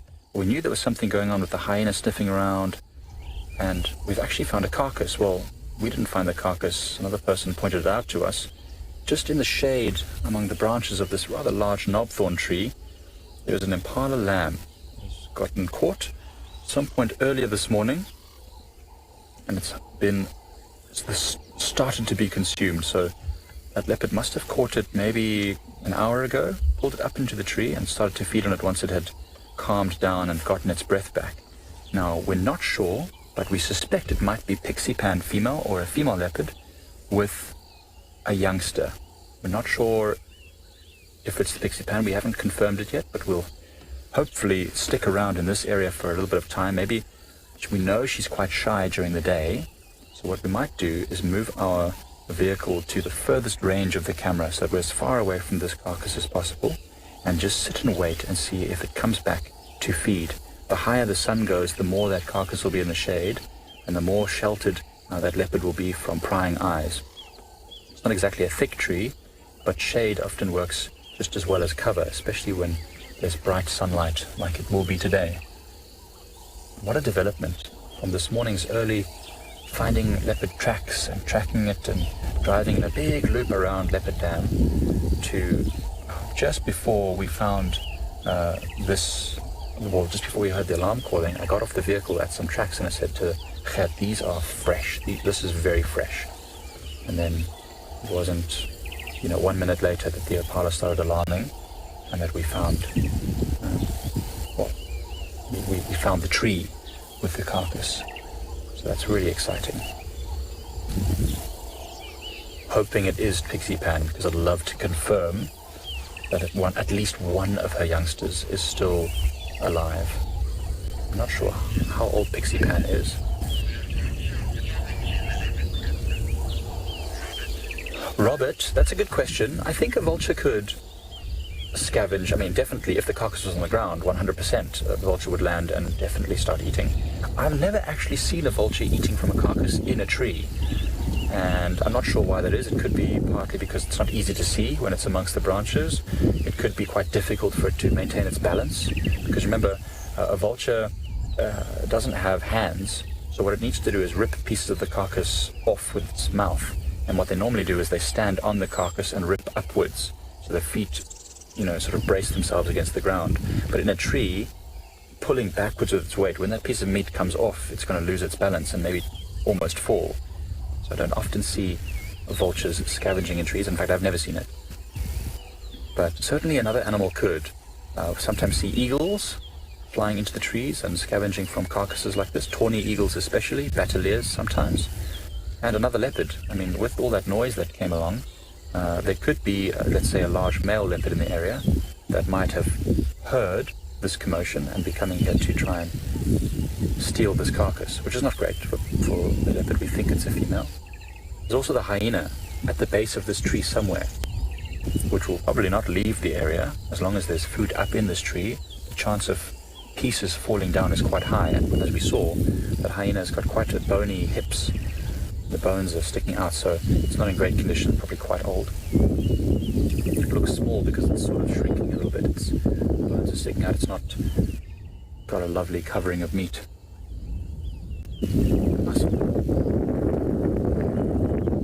The breeze is picking up now, which is also good for this leopard. It means with this stronger breeze, it's a good chance for it to be able to get back to this carcass without being heard or seen with all the moving grasses and leaves.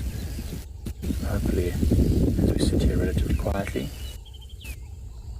we'll get a glimpse of this animal. The impalas are still in the area. Every now and again, they just snort, as if just remembering that, hey, there's a leopard here somewhere. And of course, there's an impala up in the tree, which is one of their youngsters. You might find that the mother still calls every now and again, trying to figure out where its youngster is.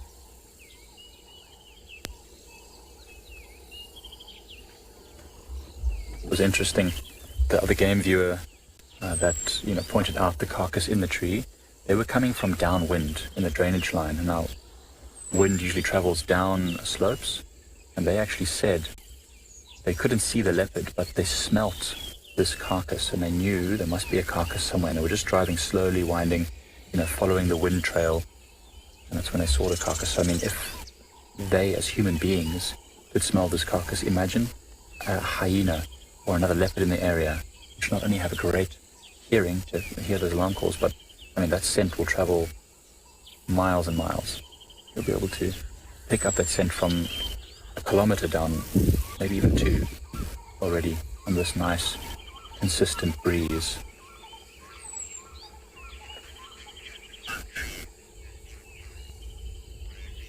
Murphy, definitely.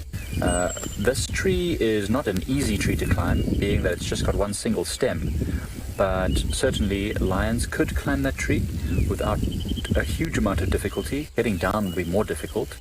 Lionesses often climb trees, and we've actually had a carcass of a warthog in a tree much higher than this knobthorn, a much smaller tree as well, which got climbed by a male lion, a young male lion, and he stole that carcass out of the tree. So definitely a potential for that to happen. I think it all depends on how desperate that lion would be. A cheetah, however, not really. This tree is just too upright and too straight. I mean, they are documented to climb up, fallen logs and perch up on the forks of trees, but not usually so high. That fork there that you see, that's probably about 3 meters off the ground. Maybe even a bit more. It's quite high. It's too high for them to leap up, and cheetahs don't have the sharp claws and the mobile wrists and strong shoulders and forelimbs that a leopard would have to lift itself up into the tree. It's unlikely for another cat, a lion, or a cheetah to steal it, but not impossible. All depends on what was in the area when all this alarming happened. Plenty of interesting stuff happening around. All sorts of birds also using this clearing. But in the meantime, we're just going to sit here, maybe reposition ourselves, and just wait patiently to see what else turns up.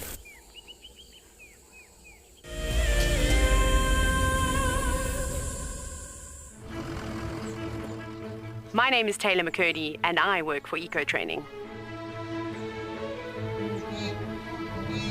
I love hearing from all of the viewers. However, I particularly enjoy those of you who have been watching for a few years. Your questions are just so advanced and they really get me thinking. If you'd like to ask a question on WildEarth, you need to register on our website. Once you've done that, head to the live safari page and submit your questions below the live feed.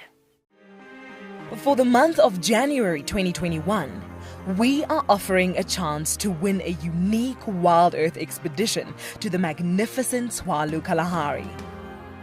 From the ancient Kortai's Koranenberg Mountains to the southern Kalahari's red sand dunes, Tswalu offers what travelers crave most: space and time. The winner will explore this landscape in a vehicle, on foot, or on horseback, with a chance to go behind the scenes with WildEarth and of course meet the meerkats.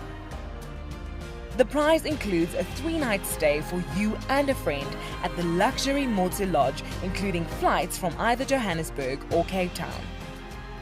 Open to all WildEarth explorers who have signed up before the end of January 2021.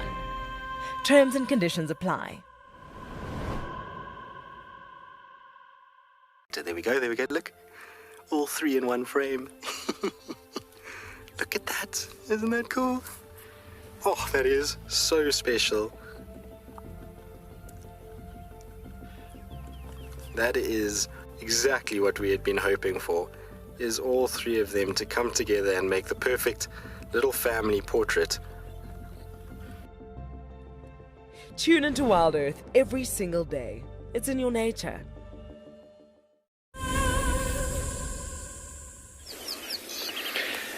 You're back with us at andBeyond Pinda, and Owen and I have had success. We've managed to find this big elephant bull again. He's not too far where the conservation team left him. And nice that he's come out of those dense thickets that he was in, where it would have been pretty tough to see him. We would have maybe had a view of an ear sticking up above the trees, maybe the odd glimpse of a trunk periscoping up into the tops of the highest branches to get to the best leaves. But no, he's standing right out in the open.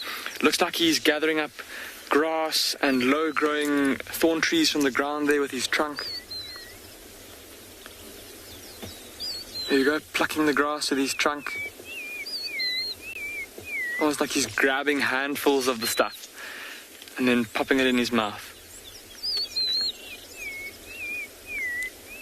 Sure, and even from here, I know he is a bit of a distance away, but just have a look at the size of him.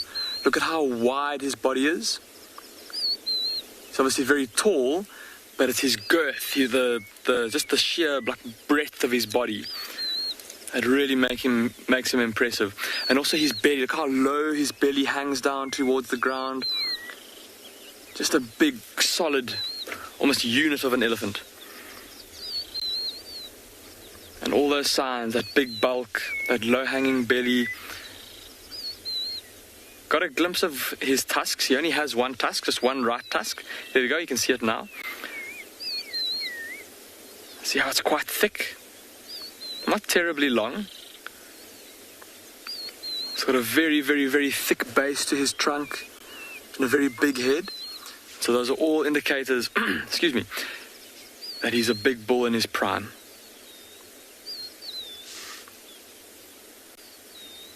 And for the time being, it seems like it's just him here by himself. But I wouldn't be surprised if, because often these old elephant bulls move with younger bulls, often younger bulls that kind of accompany the older bulls and follow them around.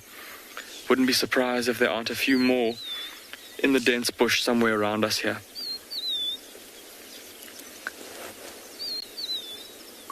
And just watch his ears, everybody. See how his ears...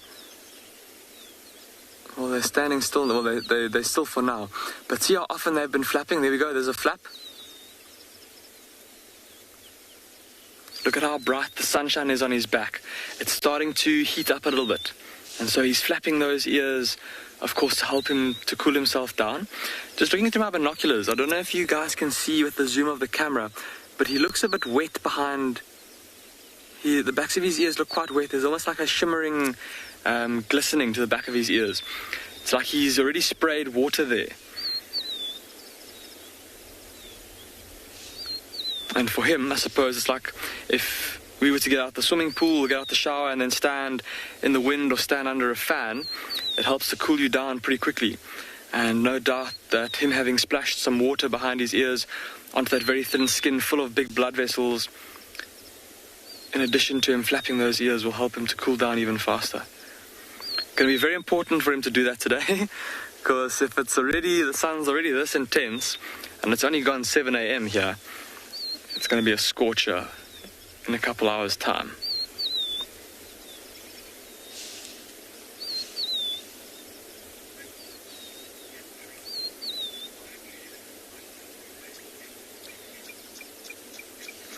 Cantrell, you're asking why do elephants like to throw vegetation on their heads? Cantrell, that's an interesting question, because we often see them doing it with mud, which is obviously to help to cool themselves down and to help them to form like an abrasive agent on their body so that they can help to rid themselves of, or so that they can use it to help them get rid of parasites. And then dust for, I suppose, a similar function.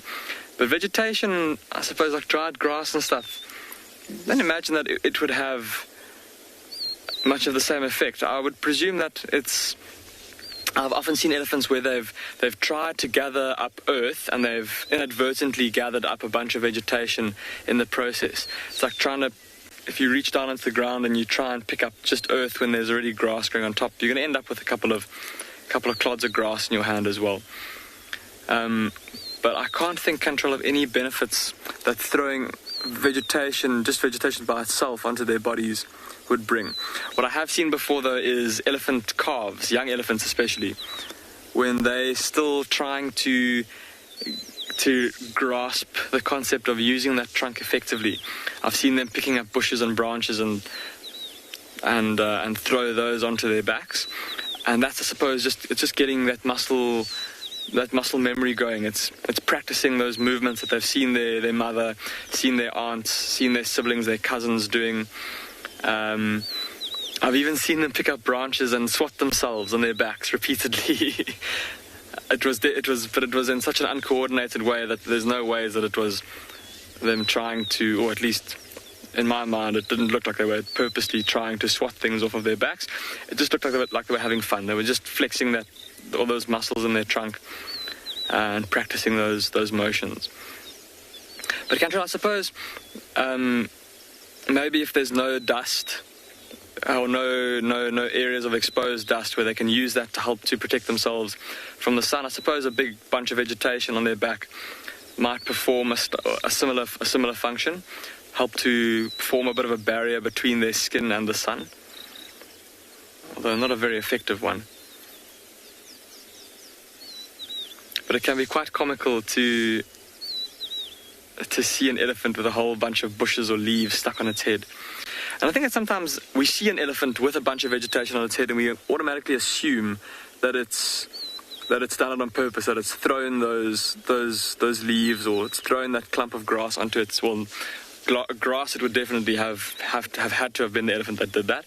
But if there's leaves and twigs and branches on the elephant's head, it might be from it pushing through bushes. It often gets illustrated when you try and track an elephant bull like this one on foot, following his footprints through bushes. And often when you're tracking an animal, you try to think like the animal. You know, if you come to an obstacle, how would the animal have gone about kind of overcoming the obstacle? For example, like with lions or leopards, they often tend to choose the path of least resistance and they'll stick to a game trail. Same with most animals, in fact. But with elephants, because they're so big, if they want to go through a bush, they'll go through the bush. And so it can be quite funny to be following these elephant tracks and suddenly the tracks go to this impenetrable wall of trees or bushes and you think, where did it go? And you think, oh, it's gone around. But then you kind of pull the branches away, the lower parts of the bushes, and you see that the tracks are actually underneath the bushes. So the elephant has pushed straight through. And invariably when that happens, he gets bushes and sticks and leaves stuck on him. I'm glad, though, that we managed to find this elephant. And it looks like he's pretty content to keep on feeding out in the open clearing there. There is some water a little distance away from here, and perhaps later, as it gets hotter, he'll go down there for a drink and maybe another mud bath. But I think Owen and I are going to leave him for now. We're going to see what else we can find for you. Let's go across to Prrivate to see what they've got.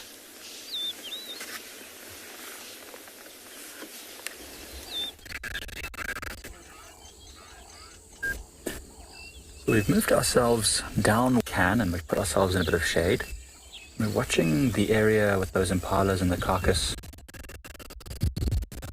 from a different angle, pretty much as far as we can, and still be able to see it. So there's the knob thorn in the background just there, with the carcass in it. So still no sign of that leopard yet. So you can just see, the picture there is where the carcass is hanging just above that horizontal branch.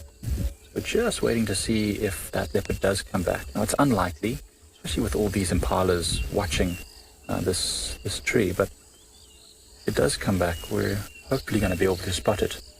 We just know that this leopard, if it is the pixie pan female, is quite shy during the day.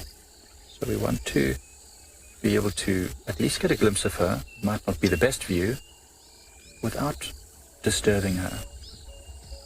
So the impalas are all looking directly, or a lot of them are looking directly towards that knob thorn. I'm sure they can smell the carcass, but the clearing is really the safest place for them. Also, although it's uncomfortable for them to be so, it's also the safest for them. Just to be in the clearing like this, they can easily spot that leopard coming. And at least once they know where the leopard is, if the leopard does go up, that's when the impalas will then move off, because they know, right, danger is there, we'll see it, we'll move away. But for now, while they don't know where the danger is, they would rather just stick around in this clearing. It's a clever strategy. I mean, they've got so many strategies, these impalas, to survive. Obviously the first strategy, just being in a herd like this. The second strategy, using the open clearings. And third, the fact that they've given birth to so many lambs in such a short period of time, meaning that although, as we see, one has been caught by a leopard, the chance of at least some of them surviving is much higher than if they were all just on their own. Mike, Rhino. 1 second. Standing by. Let's see if there's any new information. Yeah. Just stand by, Reinhardt.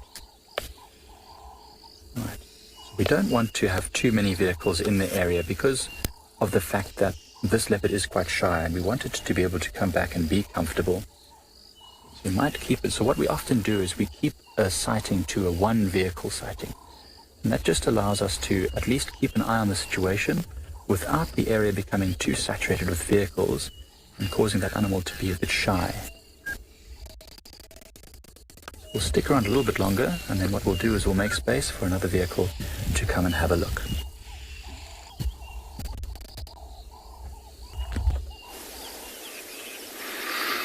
Change of plans here at andBeyond Pinda. Owen and I decided not to leave the elephant just yet. The reason being is that he went up to, there's quite a large tree, and it looks like there's quite a large weeping boerbean that he went right up to, and he looked like he was going to reach up and try and pull a branch or two down. And I don't know, I had this glimmer of hope that he was going to stand up on his back legs and try and rip the branch down. Alas, he didn't though. He's now moved off to the right from where you first saw him when you first came to us. He's still feeding quite steadily in the bottom of this little depression. But yeah, not showing much sign of changing direction to head towards that waterhole. So yeah, I don't know if that is going to happen anymore. Like I said, he's already got kind of moisture behind his ears, and it looks like he's had mud already thrown onto his body. So water might not be his priority at the moment. Definitely seems to be food. He also did quite an interesting little maneuver, if you will, a few moments ago. He walked up over a little kind of crest of earth, and when he came down on the other side, he came down quite quickly and was like throwing his head around and resting his trunk on his tusk. Almost got like a little spurt of energy. And yeah, he's a bit, well, definitely not able to see it now because he's behind a bush, but almost behaving like he's starting to come into musth, like he's starting, like that testosterone in his body is starting to increase.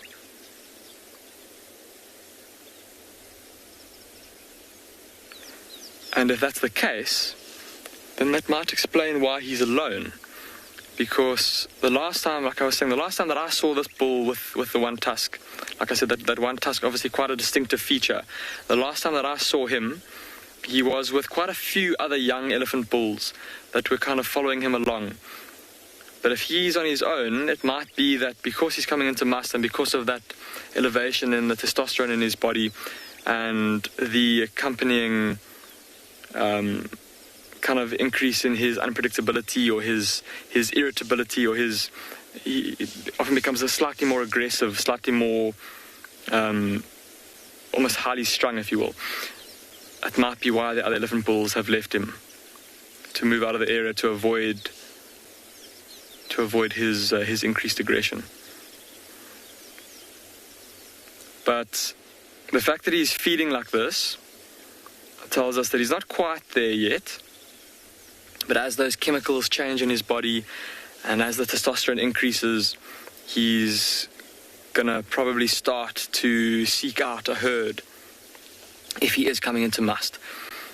And for him, that will involve quite a long walk, because at the moment, all of the herds here at andBeyond Pinda, because of the relative lack of surface water down here in the grassy plains, they are still pushed up into the far north of the reserve in the sandfelt woodlands up there, making use of all the lush vegetation there, all the fruiting trees, make sure that their little ones have enough to eat. And of course also the pretty reliable surface water up there.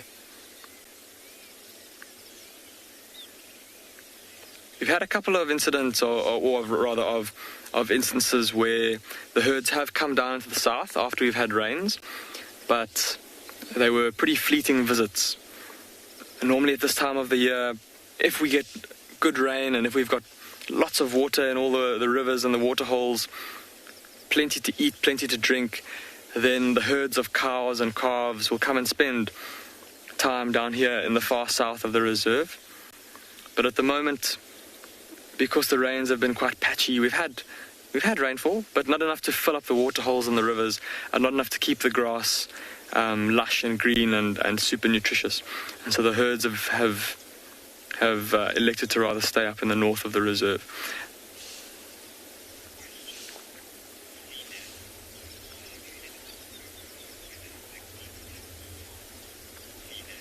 Seanak, you're asking how elephants will cope with hot weather if they can't find water. Seanak, so they'll flap their ears like we were saying earlier. Those very big ears, but with very, very thin skin, are full of blood vessels. So lots of blood flowing through the ears, and by flapping its ears, that elephant will be able to pass a relatively cool air current over that blood that's close to the surface of the skin, and that will help to lower the body temperature. They'll also seek out shade if they can. Obviously, if it's very hot and very dry, there might not be any shade around, but wherever they can, they'll try and seek out shade. They'll throw dust onto themselves to try and, as I said, form that protective barrier between themselves and the sun. Those are the things that come to mind immediately, Seanak. I've also seen before where it's more common with elephant cows, and yeah, well, I've only seen it with elephant cows and their youngsters, where if they're very hot and there's no water around, they'll actually stick their trunk into their mouth and draw water from their stomach, and then spray it onto themselves or onto their calves. But obviously, they would have had to have had water before that to have been able to do that. Or to be able to do that. There's potentially quite an interesting little development here, everybody. So see where the elephant bull is? Just to his left. They're not very easy to see, but there's a couple of buffalo bulls.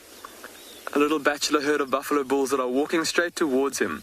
And this might be the little experiment that we need to help us to determine if he is starting to get a bit of an increase in the testosterone in his body. Because if he is, he probably won't tolerate those buffalo coming so close to him. Even though they're no threat to him and they're not really competition for, well, suppose they would. They eat the grass just like the elephant does. But he doesn't have anything to fear from them. He might, though, if he's in a grumpy mood, or, like I was saying, if his testosterone levels are increasing, as they would if he was going into Musth, he might turn around and give them a bit of a head shake or a bit of a warning charge, maybe even a trumpet. But I think luckily for the buffalo, he's walking away from them. Langa, you're asking how long Musth will last. Langa, it depends on the age of the elephant. So when young bulls first start to experience Musth, it's only for a very short period of time. But when they get to their prime, when they're fully grown and they're in their prime, like this big elephant bull, it can last for months. And in fact, the last time I saw this elephant bull in Musth, it was a long time. It must have been 2-3 months that he stayed in Musth for. And the period that he can stay in Musth for longer will be dependent on his body condition. So if he is able to feed really well and get like fattened up and get really strong, really healthy, like this elephant bull is now, he's super fit looking, he looks fat, he looks muscular, he's in super good condition. He should be able to stay in Musth for a couple of months. And I mentioned that because of the fact there's the buffalo that's just come into the clearing. Let's see what happens. So because of the fact that when he is in Musth, he'll be devoting so much of his time to following herds around, to following females around, that he all that time is spent walking and following rather than slowing down to eat as he's doing now. And that causes him to gradually lose condition, and eventually his body condition drops to the extent where he can't maintain Musth anymore, and that will bring him out of that state. There's a buffalo right in front of him. It's so close to him. Well, it looks so close to him from here. Okay, he's resting his trunk on his tusk again, but he's completely ignoring that buffalo. So yeah, I don't think he's I don't think that he is, or at least he's not. If he is going into Musth, it's, yeah. Like I said, it was just that little bit of behavior that I saw him doing earlier, where he started to walk around and throw his head all over the place, seemingly for no reason, that I thought that maybe there was a chance. But yeah, he seems to be quite relaxed. And of course, when he does eventually go into Musth, we'd of course be able to tell, even from a distance like this. We're probably maybe a couple hundred meters away from him. The wind is blowing from him to us, though. And at the height of Musth, of course, he'll produce that very pungent urine that he'll dribble continuously, that we'll be able to smell from far away. And we'll be able to see the wetness between his back legs from where the urine has been dribbling. His temporal glands will be oozing, and he'll be walking with that Musth swagger, telling other elephants to keep out of his way. But I think now, as this elephant disappears into those bushes, for real this time, Owen and I are going to leave him, and we're going to continue with our drive to see what else we can find.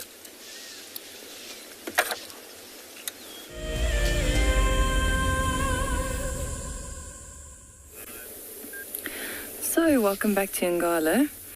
We have been searching for the rest of the pride, or any signs of the pride, but with no luck.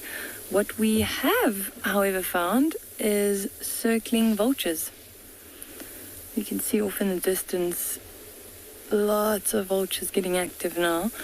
Now, it could be that there might be a carcass in the area, but also when it starts heating up like this, these vultures will use the thermal, so the hot air that rises up, and they'll use that to take off and circle around in search of carcasses. Very energy efficient.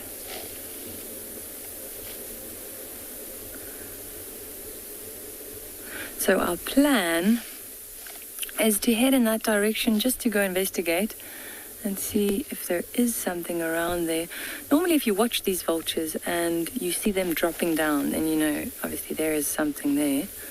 This could be quite deceiving when you just see them circling.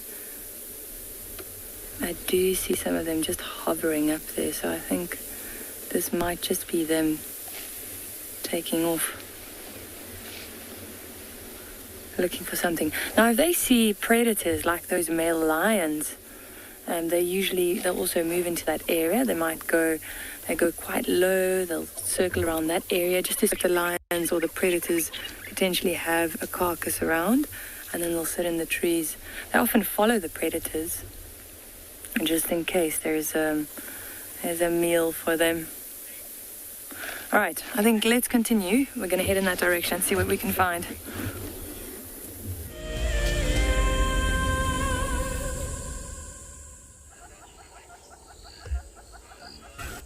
Well, I think that leopard is now somewhere at the base of that tree in those thickets, because the impalas keep walking forward, staring, and then they run away in their alarm call. And they walk forward again slowly, and they stare. The behavior of an animal that has seen a predator, and the predator is not showing threatening behavior, but that they're still afraid of, if that makes sense. So they're all bunched together at the back there, staring into the thickets. They're starting to relax a bit. I think they realize now that the leopard is probably preoccupied. But those impalas far at the far back there, they're the ones that keep creeping forward, staring, and then every now and again they run an alarm call. The wind is swirling and shifting. They're starting to feed again, which is a good sign. Hopefully they'll start moving off, and maybe once they've moved off a bit, that leopard will feel confident enough to go up into the tree itself. I think those impalas are just a bit too close at the moment. I mean, the leopard won't be afraid of them, but it will be wanting to avoid making a lot of noise, or at least attracting a lot of attention, because that's going to bring other predators. Speaking of which, on the opposite side of Pridelands, we're now sitting on the western side of Prrivate, close to Leopard Dam, just to the east of Leopard Dam. But far in the southeastern corner of Prrivate has actually been a young male lion and a lioness spotted. They've moved into some thickets.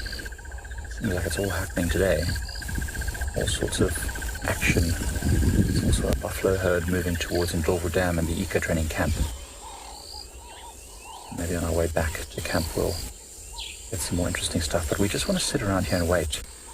We really want to see what happens. We've been seeing every now and again one single impala here and one single impala there, just slowly making their way back to the herds, or to this herd. So now we don't know exactly how they do that. I mean, there's probably a certain amount to do with their hearing. They can hear the little noises that the impala makes, so they can make their way back. But also, we think the metatarsal gland at the bottom of their back legs might release some sort of a scent, which the impalas can then use to regroup after an event like this.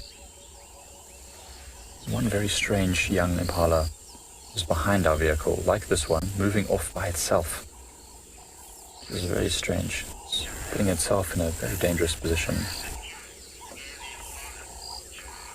Jerome, I think the smell of the kill certainly doesn't make them comfortable. I don't think those impala will like that smell very much.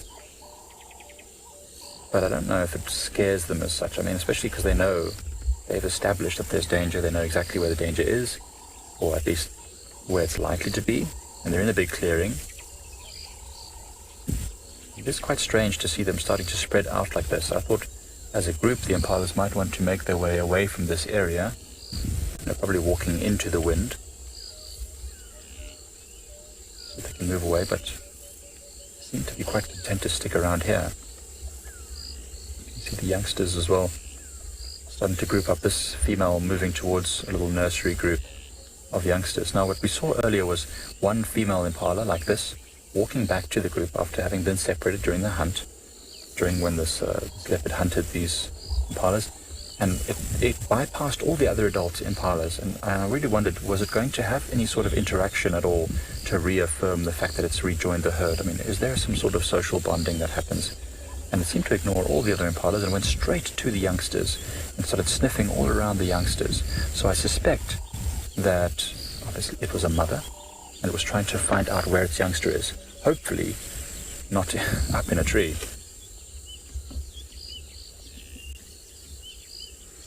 But yeah, it's interesting. If lions, for example, were separated for some time and they come back, there's so much tactile communication, so much touching and licking and rolling on top of each other. But with impala, it's very formal.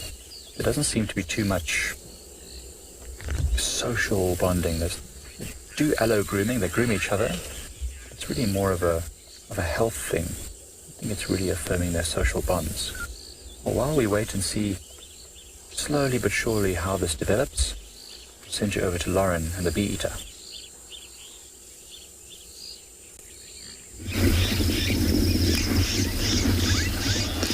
Sighting of the morning. It was worth all the hassle we've had to come here. We have the carmine bee eaters. Only my second ever sighting of them, and Davi's first. Davi, are you impressed? Larger. So happy. How impressed? Very. Yes. I promised him I would get them, and I've got them. Now, the carmine bee eaters did not arrive last year that we know of. I mean, we didn't traverse Buffelshoek last year, but of course we do talk to one another on the radio, and we do call things like this in. It's not just a big five. And the carmines are here, the most beautiful pink birds. There's another one, Davi, just off to the left. It's bright pink. I think you can see this check. There we go. We get the little bee eaters, which are very little in size, and we get the carmine bee eaters. And they are intra-African migrants, and they just did not arrive last year. That's why everyone's so excited to see them.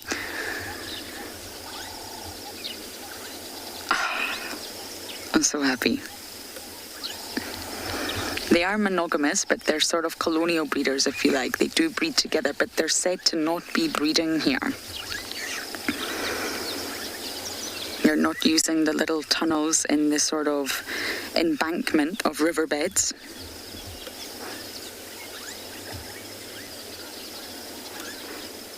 And the immature birds are very pale. I think I just saw one with the same shape as the adult, but they're very, very pale. When they're bright like this, bright pink, bright turquoise, you know that you're looking at the adults.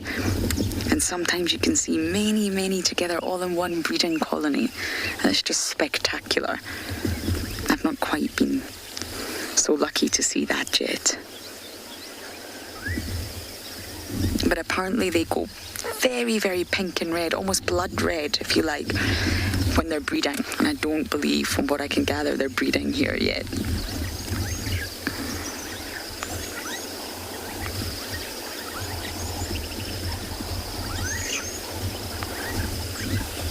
Or I think they may have possibly already done that in a different area. Megan, you love the colours. I know, I'm not a very pink person, I must admit. But the colours are just spectacular. Really spectacular. I can't believe we found them. I've been saying to Davi, I want to show you these bee eaters, and we've just got lucky. No luck with leopards, but that's okay. There's still plenty time. These bee eaters are worth it.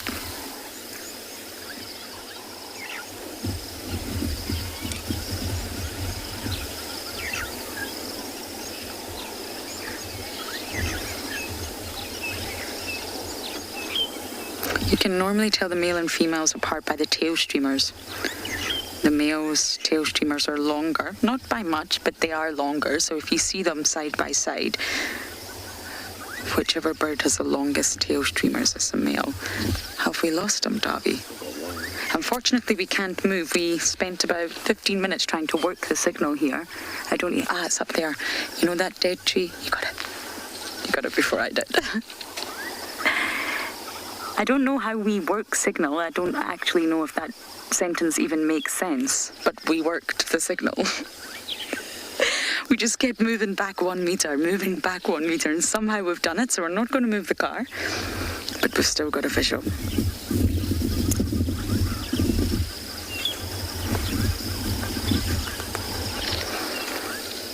This is such an incredible sighting. 2.5 years I've waited to see a carmine bee eater.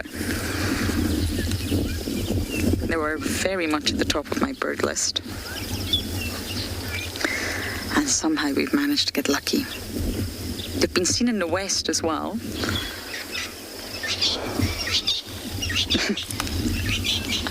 Dylan Zola, they do eat bees. They absolutely do, but not just bees. They don't have a solely bee diet, and they eat lots of flying insects. That may even include damselflies, even the small insects like mosquitoes, bees. I don't believe they eat butterflies, as far as I know, but they will go for... Actually, they do eat butterflies. Sorry, I take that back. They do. Any insect that's flying, really. But they're just known to eat bees. And I think the name bee eater is really lovely for some reason. So they're aerial foragers. They'll perch like this and they'll capture their prey in the air.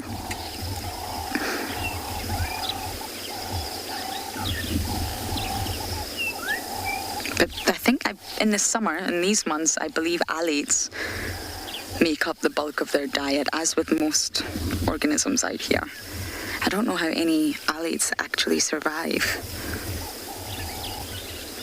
And they're experts when it comes to bees. That's probably why they get their name. So what they do is they actually catch the prey in the air, but then they carry it back to a branch like this. They perch, and then they beat the bees against the branch. So it's in their beak, but they'll beat it, which I know doesn't sound very nice.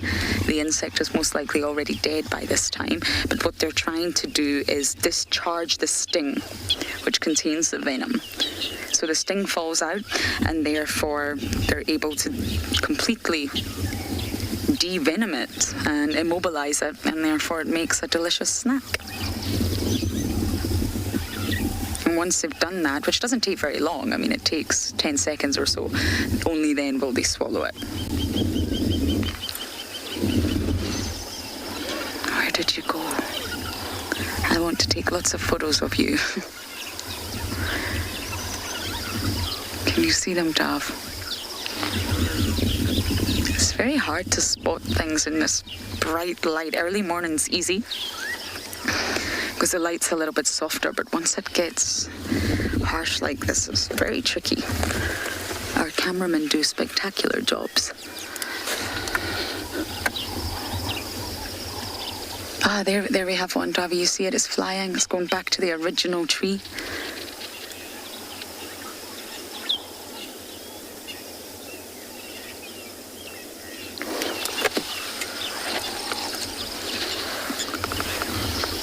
Yes, there we go. We've managed to locate one.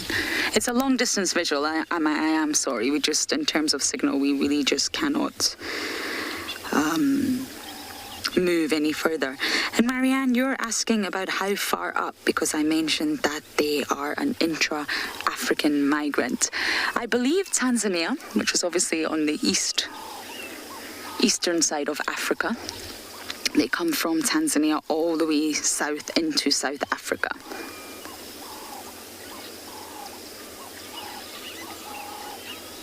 And they breed all the way down, depending on which sort of colony you're following. And although it's still within Africa, that's actually a remarkable feat for a very small bird. They're not large birds, so to come all the way from Tanzania down to South Africa, that can't be easy.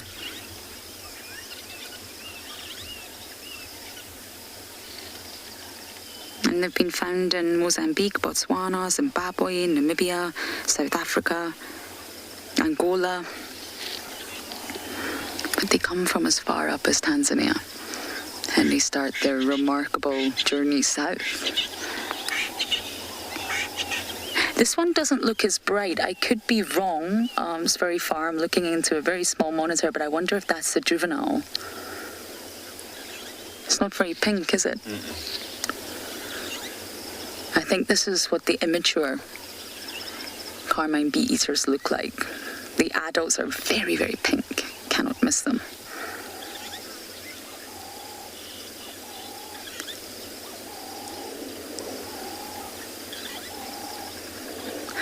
I am literally overjoyed, and I am going to take a few photos, and I am not going to lie, but we're going to send you guys across to Pinda with the rhino.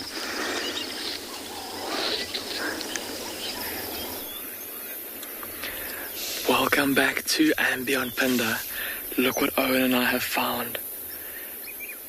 There's a group of white rhinos that have just arrived at this mud wallow. And we've just been speaking about what elephants would be doing at this time of day to try and get out of the sun, to try and alleviate or to try and keep cool. And that's exactly what these rhinos are here to do. We parked up on an embankment with the mud wallow below us, and look at how close this rhino is coming to us. I'm going to talk very quietly. I hope you guys can still hear me. But I can't believe how close this rhino is coming towards us. It's as if it doesn't... Well, it obviously doesn't care that we're here, but... He's going into the mud.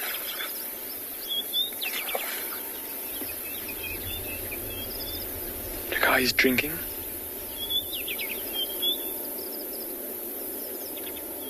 The last little bit of water left in this mud wallow. Everything else has already turned to mud.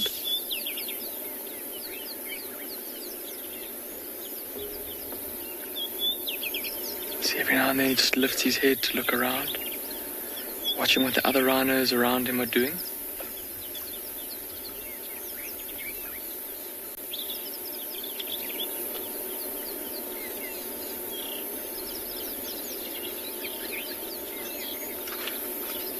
Listen to the sound. Listen to the sounds of the mud sucking as his feet lift out the mud.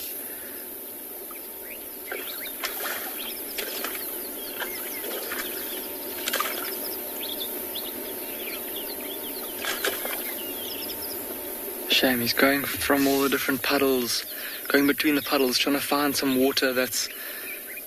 Maybe trying to find some cleaner water, some clearer water, some cooler water. But I think it's all much of a muchness, unfortunately. It can't be very cool. That water's very shallow, and it's been... Look what he's doing. No ways. Did you see how he just plowed his head through the mud. And drinking again. And the way that this rhino is moving around, obviously trying to find enough water to drink, but there's a good chance because of the consistency of this mud. It's quite sticky, quite clayey, but liquid enough that he could roll around in it. There's a good chance that it might actually get into the mud and start to roll around, and if it does that, it's going to be absolutely awesome. Look, he's lying down. No ways! Look at that!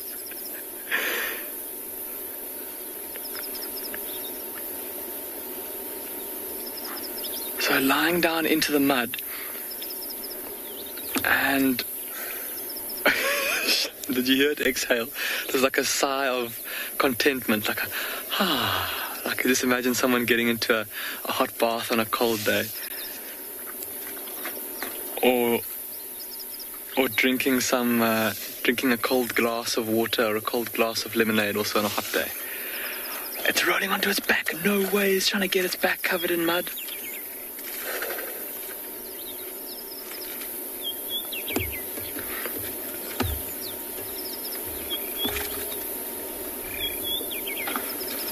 There's a couple of other rhinos that are also in the area, like I said, and it looks like they're all getting involved as well. Talamati, you're asking if rhinos can swim. Talamati, that's a very interesting question. And to be honest with you, I've never seen a rhino swim, but I've heard both yes and no. Obviously for an animal like a white rhino, very unhappy with the other rhino having joined. See all the flies that jumped, that lifted off as soon as he started rolling in the mud. Talamati, sorry, to come back to your question, I've heard yes and no. Because white rhinos are their bodies are designed for basically being like big lawnmowers, so their heads normally hang low to the ground, and they walk with their heads close to the ground, a position where if they would have to try and swim, it might make it quite difficult for them to breathe, or keep their heads above water. That's to the contrary. That's the argument that I've heard to the contrary. But then I've heard of people saying that no, they can swim. I suppose, look at the little baby there with mum. It looked like it got a bit of a wind up its tail there.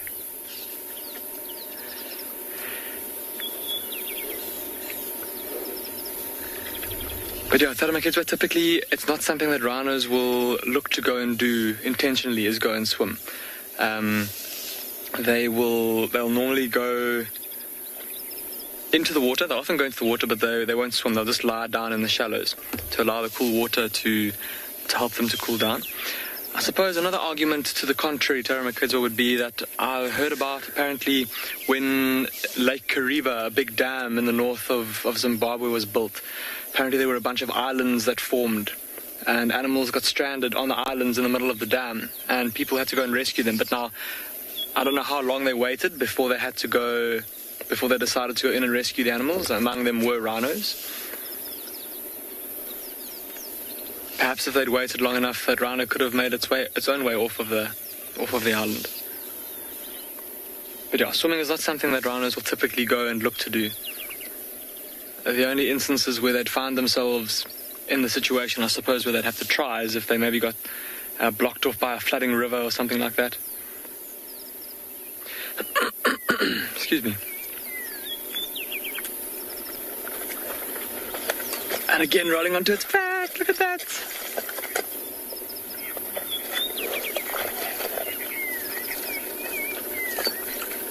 Dear Watcher, you're asking if the rhinos ever get stuck in the mud. Dear Watcher, I think it would be very possible if it was especially a very old or weak rhino that went and laid down in some particularly thick and clayey, sticky mud. It's possible. I've seen a video of a black rhino that looked like it was stuck, but it managed to free itself eventually. But normally they've got pretty broad feet, and that is something that makes it a bit easier for them to avoid getting stuck compared to something like an impala. Oh, that looks like that rhino is having the best time.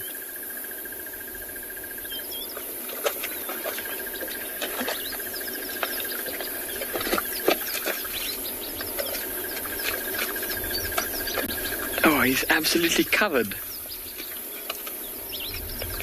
in mud.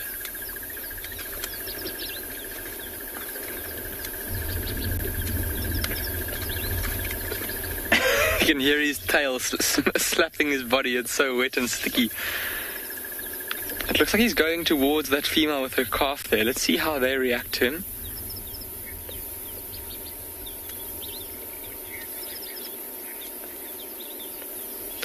Bubbles, you're asking a very interesting question. You're asking if we would help a rhino if it was stuck in the mud. So, Bubbles, our stance when it comes to helping animals is typically that if the animal is in trouble due to a natural event, we will leave them. It's nature, and we'll let nature take its course. The exception is if it's a man-made incident, we'll try and step in and help where we can. And the other exception is with species that are of conservation concern. So something like a cheetah or a rhino, because both black and white rhino, and of course, as I said, cheetah, they are all species that are threatened, or in the case of like a black rhino, critically endangered. There's precious few of them left on Earth, little over 5,500 left in the entire world. So we would definitely then step in and help, because it's each individual is too valuable to lose. So with an endangered species, yes, then we would step in and help.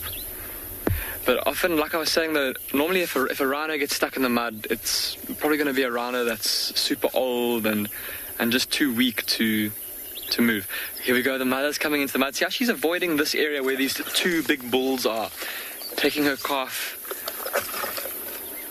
to their own little patch of mud there, although that doesn't look nearly as sticky and gloopy. Look what she's doing.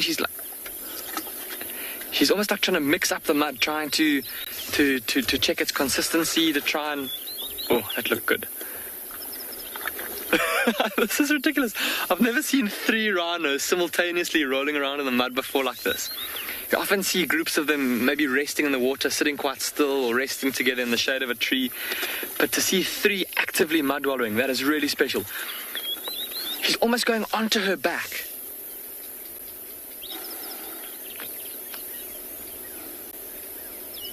Now, of course, with that elephant bull, we said that he'd have his trunk to throw the mud onto his back and protect his back from the harsh rays of the sun. But these rhinos don't have that, so they've actually got to roll and wiggle around onto their backs to coat their backs with mud. Look at the calf. It's coming to investigate. Mom, what are you doing? Let me get in there. You took the best spot.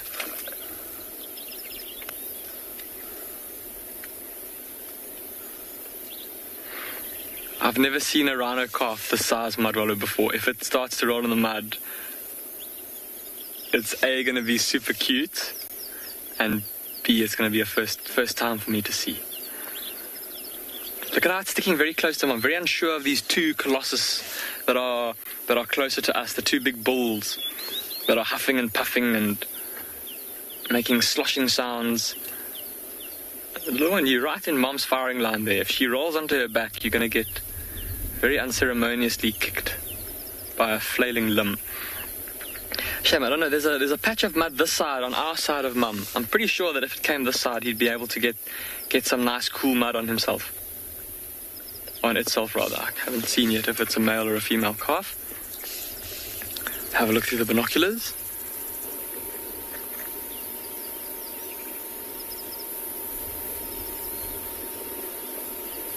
It's just standing at the wrong... Oh, it's a little male. All of you apparently saying how lucky you are to be seeing this. You really are, and I can't believe our luck either, that we just came around the corner and these rhinos were here just about to get into the mud. And often with rhinos, it always seems to happen that we arrive at the mud wallow as they're kind of finishing up with their mud bath and as they're starting to move away. So we got super lucky with our timing. that we got here as they were all arriving and looking to get started with their mud baths. But I think it's a sign of things to come today. The fact that these rhinos are also actively rolling at this time of the morning. The fact that elephant bull was already covered in mud. Oh.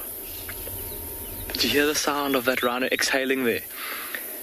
Those of you watched it yesterday, I spoke about the black rhino and how when it snorts through its nostrils, how you can just hear that it's a big set of lungs that are making that sound. That was no exception. All that air coming out of that rhino's nostrils, that big exhalation, you can just tell it's a big animal making that sound. Very impressive to hear.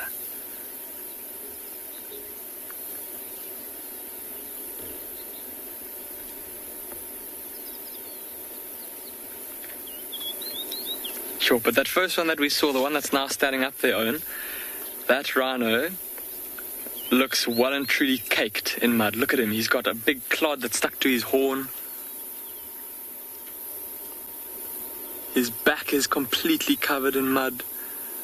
Oh, look at how deep the mud is there. Look at how he's sinking all the way up, almost to his armpits. And then hear that sound, that kind of suctioning sound as his foot lifts up.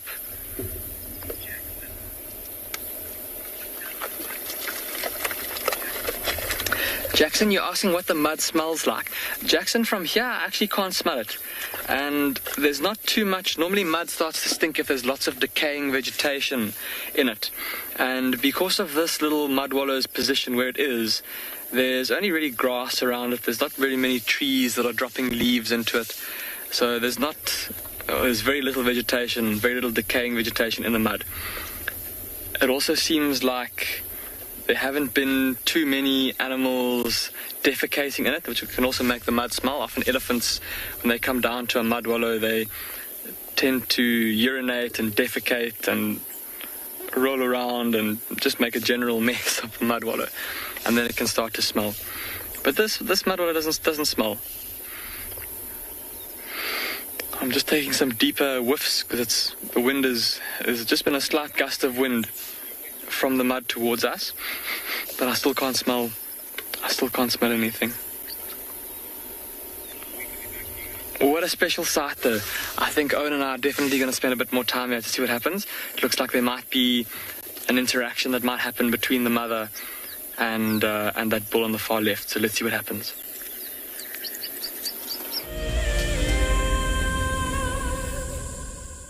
Welcome to my car. This is Wendy, and she's my favorite. She would love to have your name engraved on her so you can be with her every single time she goes on a safari here in Djuma. If you become a WildEarth explorer, you will have the opportunity to buy an engraved tag which we will attach to her. We will make sure to send you a digital picture to show you exactly where you are sitting on her. You will have front row seat in every single sighting. My name is James Hendry, and I work here at Djuma Private Game Reserve in the Sabi sands on the western fringes of the Greater Kruger National Park. My favorite part of getting questions from viewers is that we get to have long and varied discussions about all sorts of different aspects of nature. Because our audience comes from all over the world, it's very special to have different perspectives from everywhere. If you want to submit a question on WildEarth, you need to register on our website. Once registered, go to the Live Safari page and submit your question beneath the live feed. Hello everyone, my name is Trishala and I am a naturalist and safari guide here in Djuma Game Reserve in the Sabi sands in South Africa. I think that the information that we provide, and most importantly the questions that you ask, give both you and I a really good idea of what's going on. My friend Fernando here, he's a flat-necked chameleon and I love them. They're just these gems that you manage to find in the bush. Catch up with the guides daily here on WildEarth. Have you been watching WildEarth and dreamt of being right there on safari with one of the guides? Well, now you can. WildEarth is offering you a chance to buy a ticket to dream. You or a friend can hop on board a live WildEarth show and join our guide on safari. The ticket is redeemable at any of our locations, anytime in the future. Only a limited number of tickets are available, so don't wait. Get your ticket now and start dreaming. Terms and conditions apply.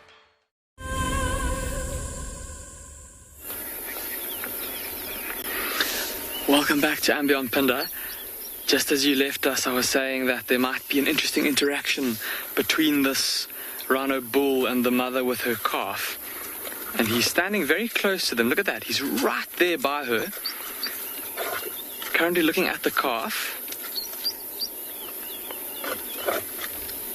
The calf seems content just to lie by Mum's side. But look at how that bull's ears are facing forward. He's watching that little calf very carefully, looking at the mother very carefully. In the meantime, the other rhinos are wiggling around in the mud. But let's just see.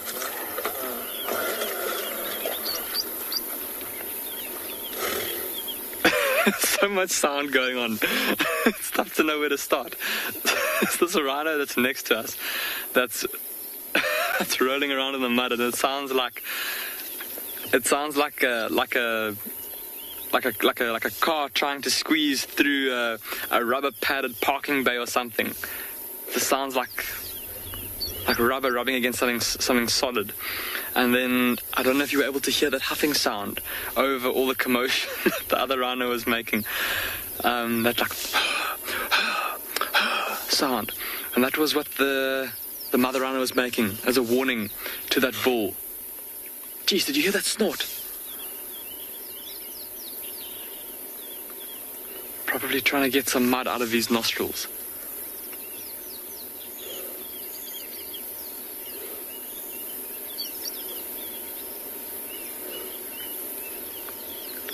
So obvious that other bull there was not welcome near the mother and her calf. So she was kind of warning him, telling him to go away.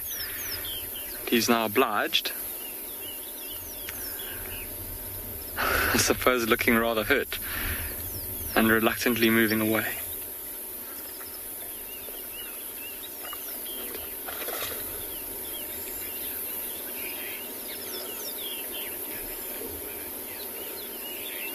Shane, you're asking what would cause the damage on the rhino's ears. You're referring to the kind of nicks and notches. Very well noticed there, Shane. So naturally, rhinos, because of how thin those ears are, and it's the same with elephants and buffalo and all of the larger herbivores, giraffe, kudu, all the animals that have kind of big ears out here, their ears tend to get cut up by going through thorn bushes and going past sticks and stuff. Also biting insects, flies, ticks can all cause tissue damage. Excuse me, but Shane, in this particular instance, with these rhinos, with those very distinctive kind of V's in their ears, that is something that our conservation team has done. So every rhino, if you've been watching for a while, Shane, you'll know that we dehorn our rhinos here at Pinda in an effort to keep them safe from poachers. And one of the things that the conservation team will do when they dehorn them for the first time is that each rhino gets a unique notching pattern cut into their ears. So basically each rhino has an ID number that can be read by looking at the ears. And there's a little ID chart. So if there's a notch at this point, it means the number 100. A notch at this point could mean the number 10. And a notch at this point could mean 1. So then you'll know that this is rhino 111 kind of thing. And that's just a way for our conservation team to keep tabs on which rhinos have been dehorned, to keep tabs on which rhinos are breeding, and just to study them. And of course keep tabs on the rhino population.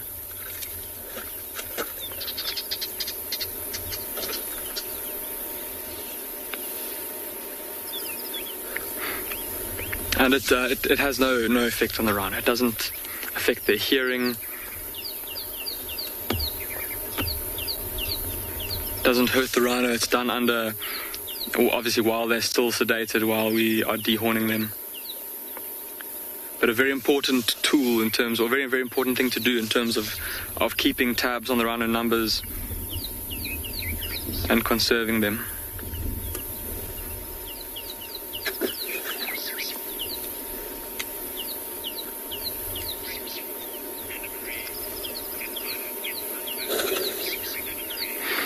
Anna-Marie, you're asking if rhinos can get sunburnt.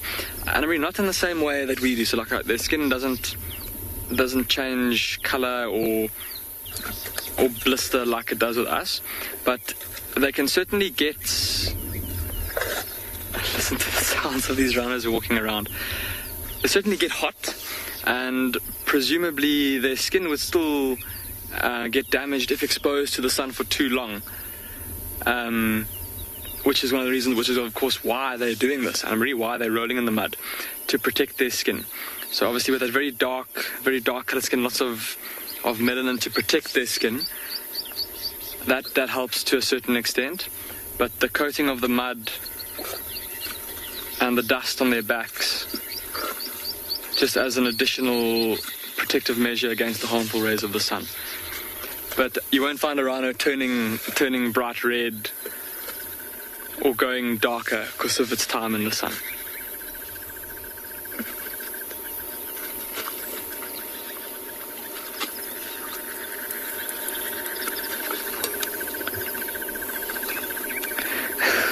This fourth rhino is now approaching the mother and the calf. We'll see what happens, because he looks like he's also a bull. So he might also incite a similar response from the cow. She might start to huff at him. Oh, she's going to roll over. Maybe not. She's now watching the approaching bull.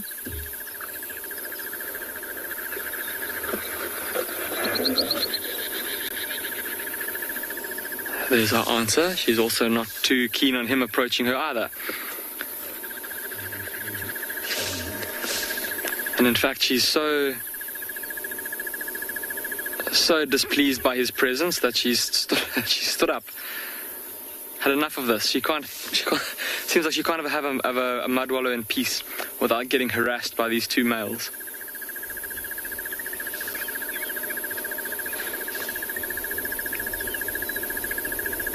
And they're no doubt showing interest in her. Maybe she's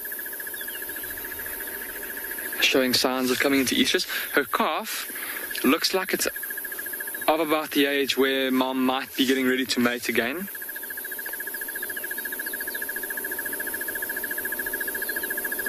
Sure, we've been so lucky in the past couple of weeks. I heard that Matt apparently the other day showed you guys rhinos mating, and then of course Kim as well a few weeks ago also showed you guys mating rhinos, and it's just fantastic to see, you know, that they are reproducing. Fantastic to see this little calf, Shame, who now is not going to get a chance to have a mud wallow because this bull is encroaching on their space. Shame, little guy.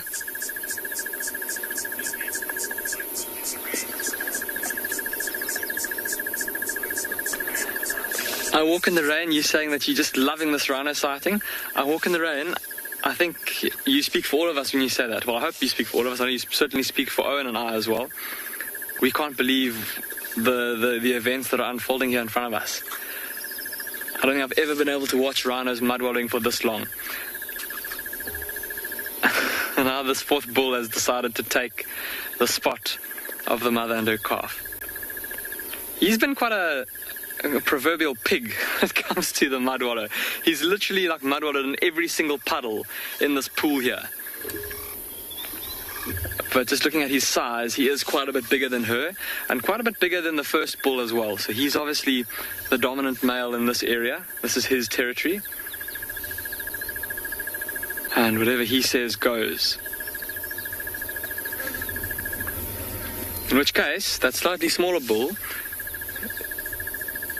maybe why he didn't go, although it looked like he was pretty close, maybe why he didn't press home his advances or didn't try and get too close to that cow earlier. He doesn't look like he's big enough yet to actually be able to hold his own territory. He doesn't look like he's in his prime just yet. And so if he did try anything with this rhino cow, he would no doubt get rebuffed by this big bull, which could mean trouble for the younger bull. Shame, and all the rhinos are standing around the mud wallow watching this big guy hogging the last little patch of mud. Shall we have a look at Mama's horn, everybody, or the stump where her horn would be. Look at how covered in mud she is. She's literally got like a sculpture coming out of her face. From where, I don't know if you remember when she first got into the mud, how she almost plowed through it with her face. Like she was mixing it up, breaking the dry layer on the top.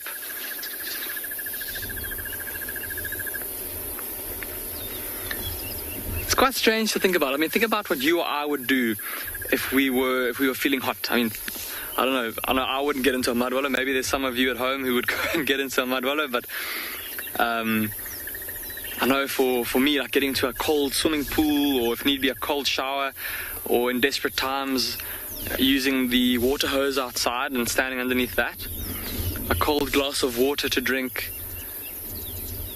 Think about these rhinos out here. They don't have a fridge where they can go and open it up and get a cold glass of water out of the fridge, or a cold lemonade, or a cold soft drink.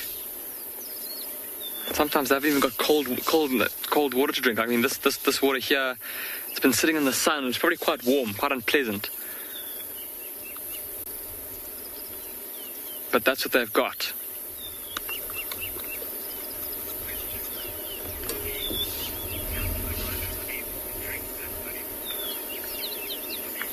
Polly, you're asking how these rhinos are able to drink this muddy water. Polly, their bodies are just, with most wild animals, their immune systems and their digestive systems are used to coping with all kinds of bacteria and organic matter that might make us sick. We, because of our refined way of living, we've kind of lost or haven't ever developed a lot of those or developed that ability to cope with drinking dirty water, eating dirty things. But if you were to go and live in the bush and be forced to do so, you might develop, you'll probably quickly develop a degree of resistance to it. I still wouldn't chance it drinking out of this, even if I had been living in the bush away from any kind of civilization for a while, because there's lots of parasites and things that you could pick up. Probably make you quite sick. But their bodies are just adapted to coping with it. And it's still, even though it's warm, it's still moisture. It's still going to hide. It's just, if you or I were to drink it, it wouldn't provide the same kind of refreshing feeling as drinking a cold glass of water would.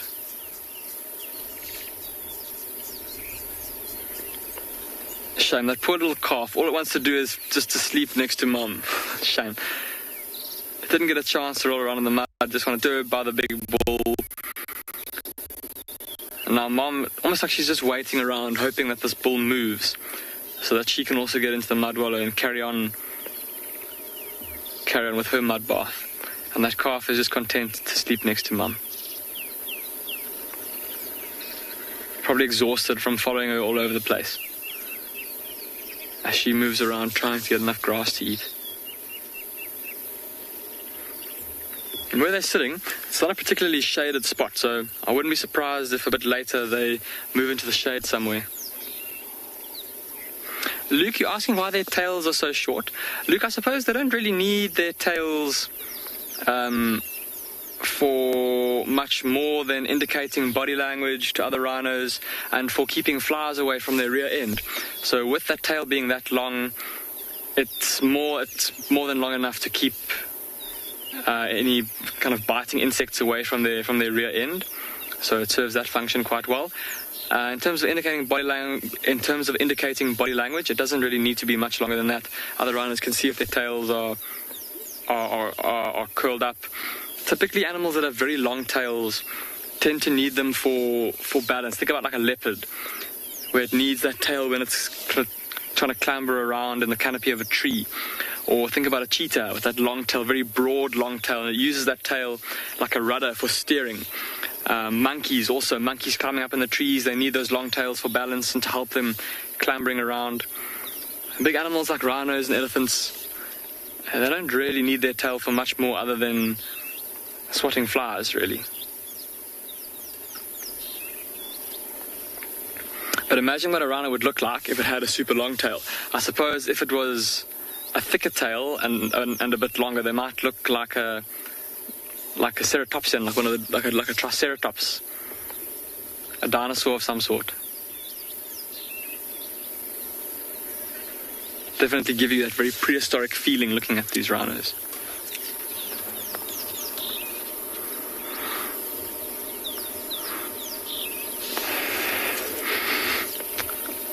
We were talking about the smell of the mud-wallow a bit earlier, and the breeze is picking up a little bit and starting to smell a dungy smell. It sounds like some buffalo dung. It's maybe just started to bake in the sun a bit more and starting to stink a little bit, but I don't think it's the mud per se. But what a fantastic sighting this has been, everybody, to get to spend some time with these rhinos rolling around in the mud. Like I said, I've never seen so many of them doing that for so long. It's been really, really special. I hope that you've all enjoyed it as much as Owen and I have. Owen and I are going to leave these rhinos now, seeing as the activity has settled down quite a bit, and we're going to keep on making our way through the plains here to see what else we can find.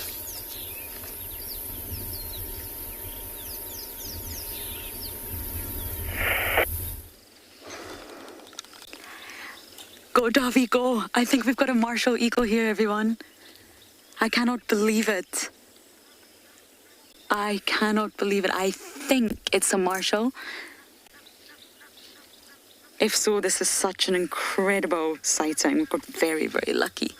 Yeah, I think it's a juvenile. Well, not a juvenile. I think it's an immature martial eagle. Yes. The largest raptor we get here. I can't even begin to think the last time I saw a martial eagle. It's very large. Now, normally, this one's mottled. You see the mottled pattern? That's how you know it's the immature form. I'm pretty sure it's a martial. I'm looking through the world's smallest monitor. Normally, the adult has yellow eyes and a brown head, but the mottled coloration gives away the fact that it's a juvenile, and you can see that sort of crown of feathers on the head. It also has that very almost angry look about it. There's a very prominent frown, shall we say.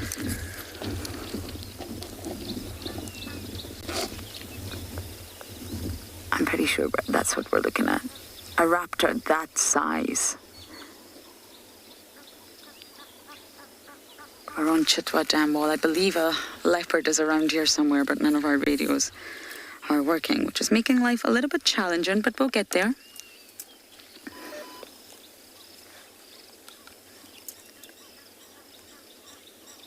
Oh, are we getting ready to fly? Are you ready, Davy? Oh, yeah.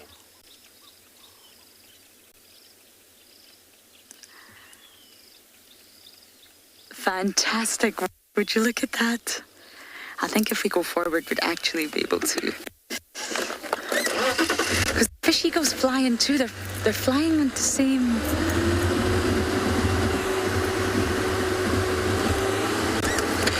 Oh, dearie me. I think we'll be carless soon here. There we go.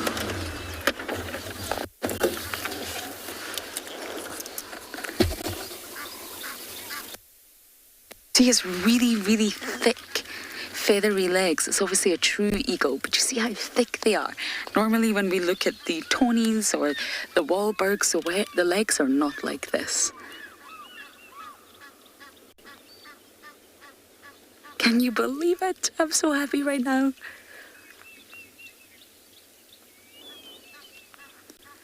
Now, marshals, their diet varies so much regionally, but they can go for small mammals.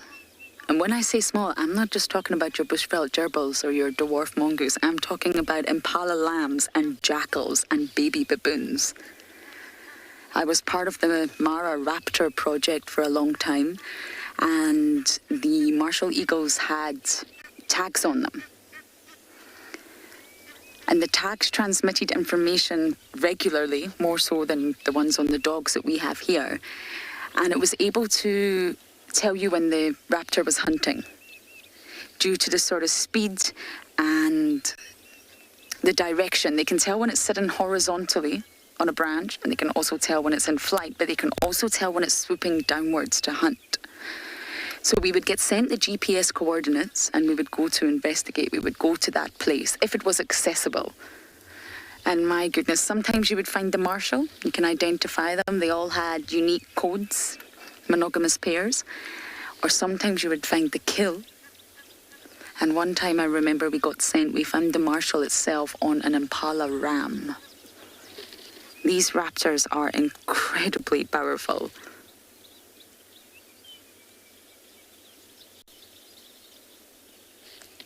Huge wingspan.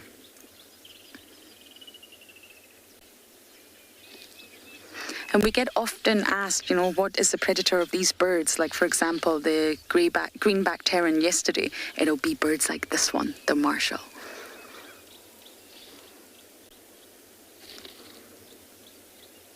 But it's definitely not an adult, that's for sure. It's definitely an immature bird. Wow. And it's usually silent, not like the fish eagle or the warbirds. It's normally silent. It's listed as vulnerable by the IUCN, so this is a very special sighting. It's very uncommon for this area. Even in the Masai Mara, it's not common. They've got all their monogamous pairs tagged, but it's not a common sighting.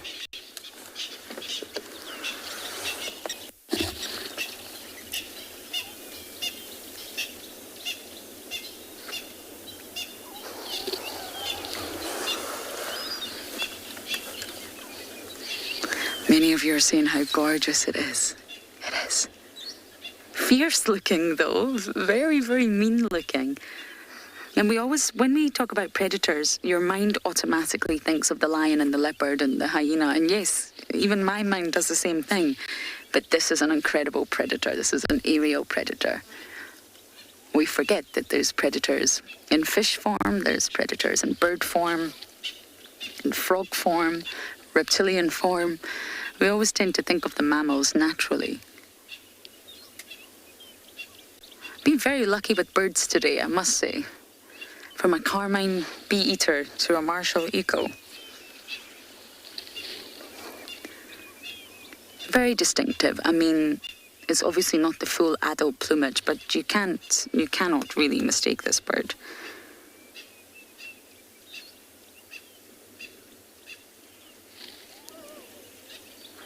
The females are said to be larger than the males, which is very common among raptors for reproductive reasons. But unless you see them together, it's almost impossible.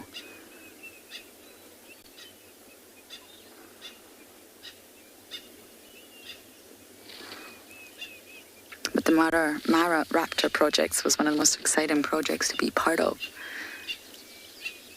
And because they are listed as vulnerable, I think there's only maybe 8 monogamous pairs that they know of. And that's why they monitor them. Because they are listed as endangered.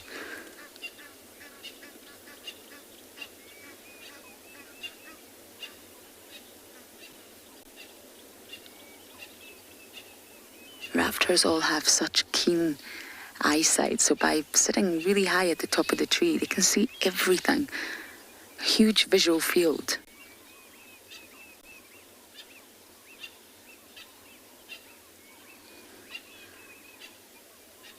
If I was a bird, I would be scared of this raptor.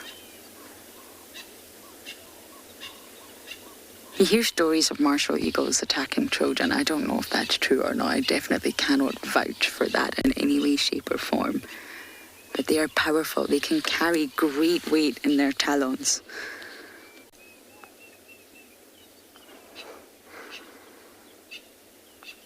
And being a raptor, that's what they do. Use their talons first to seize, and then only use their beak. Go, Davi.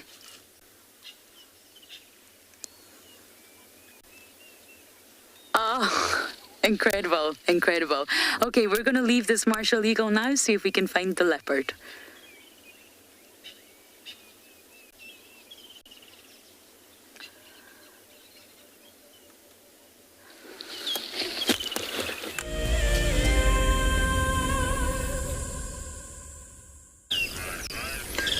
we left that carcass in a tree. The impalas were sporadically alarm calling. Decided to just wait and leave the area, see if it comes back. And in the meantime, we found this elephant bull here at Leopard Dam. And what's really strange is that it's got a big infection right on its penile sheath. Look what it's doing. It's constantly spraying water directly on its penile sheath to try and soothe that wound. We actually saw this elephant bull yesterday, and it looks like that infection is starting to get more and more uncomfortable because it's very swollen. It's obviously very, very itchy as well. Yesterday when we saw it, it was being bothered by a lot of flies. And you can see what it's doing now. It's literally just constantly spraying between its legs in order to try and wash the wound and clean it, and very, very uncomfortable. This elephant bull has a collar, which means it's one of the elephants which the researchers in the area are following to see its progress, see what it does, where it moves. And what I've done is I've told them that this elephant seems to be having an infection. And I wonder, although we very rarely get involved with animals, because this is a collared elephant, they might be interested to come and maybe see what kind of infection it has, or if there's anything that they can do. I mean, we wouldn't usually get involved in most animals if it was a natural illness. So we'll have to wait and see what happens. But it's definitely an elephant that we probably want to keep our distance, not get too close to, because of the irritation that he's suffering. He might be likely to be quite angry or frustrated. Not an elephant we want to get too close to. Hopefully he's going to stick around Leopard Dam and have a bit of a swim and soothe that wound and feel a lot more comfortable.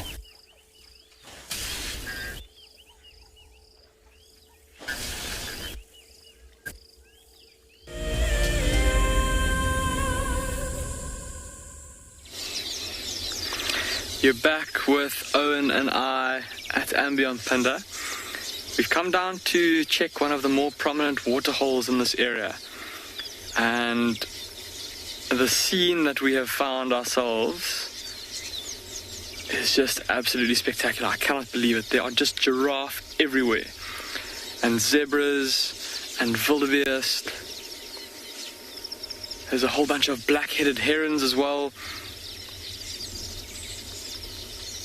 All congregating around this water here.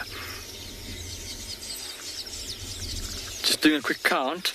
1, 2, 3, 4, 5, 6, 7, 8, 9, 10. It's probably about 12 or 13 giraffe that I can see from this little spot that we're sitting at.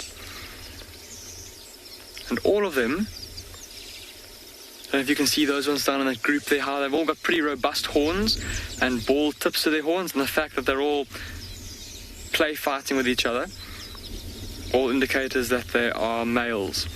All pretty young males, they're not too big. Whoa! There's one trying to mount the other. Typical display or typical behavior of young male giraffes. Lots of play fighting and horsing around, so to speak.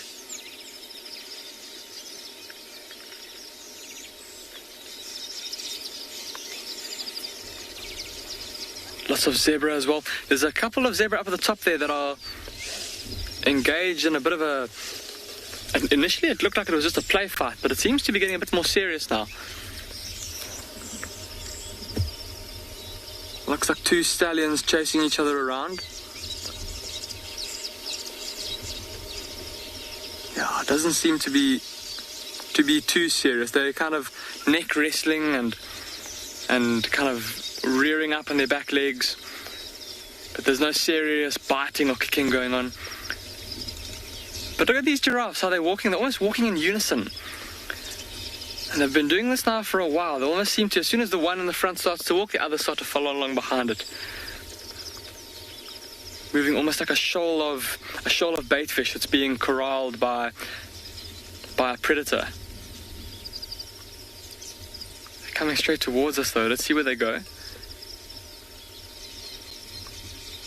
They're heading towards, I don't know if you can see him, he's in the shade of a tamboti tree, but the only, let's see now, I was going to say the only mature or the only fully grown looking bull, but I think even he is not quite quite fully grown. He just looks a bit bigger because he's standing on a bit of a rise.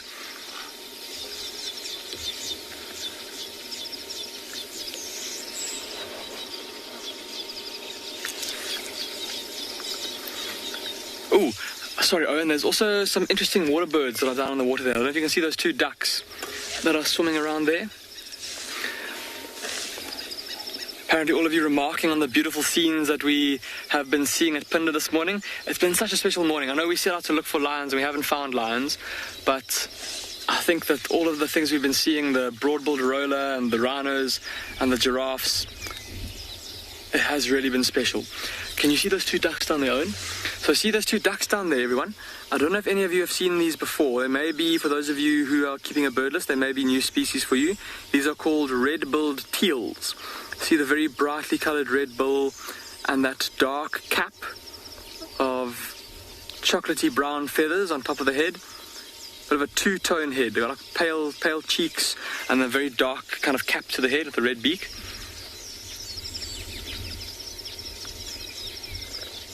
It's been a long time since we've seen water birds in this part of the reserve, everybody, just because of how dry it's been. But obviously the last bit of rain we had did a lot of good to this area. It was obvious that these hills, or the hillsides around here, all drained into this little depression here. And it's now holding this water well. And it seems like the water's still relatively clean. The elephants and the rhinos, the buffalo herds haven't found it just yet. They haven't churned it up into mud. So all the animals that are more just looking for clean water to drink as opposed to having mud wallows, they all seem to be utilizing this waterhole.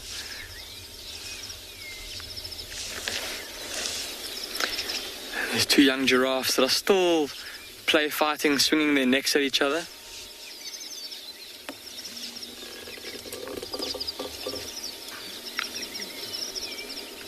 There we go. Now taking on the stance that they'll take on one day as adult bulls when they fight seriously for females. Legs splayed, just a little bit wider than shoulder width.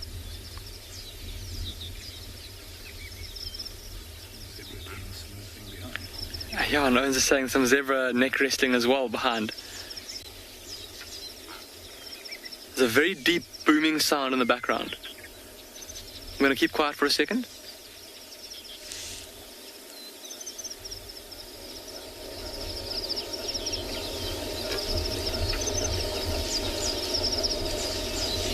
Murphy's Law, he's stopped now. I don't know if you're able to hear that very deep sound of a territorial blue wildebeest bull calling. There's quite a few wildebeest that are also making their way down to the water now too. But look at these giraffes. It's almost like a ballet. These slow motion fight moves.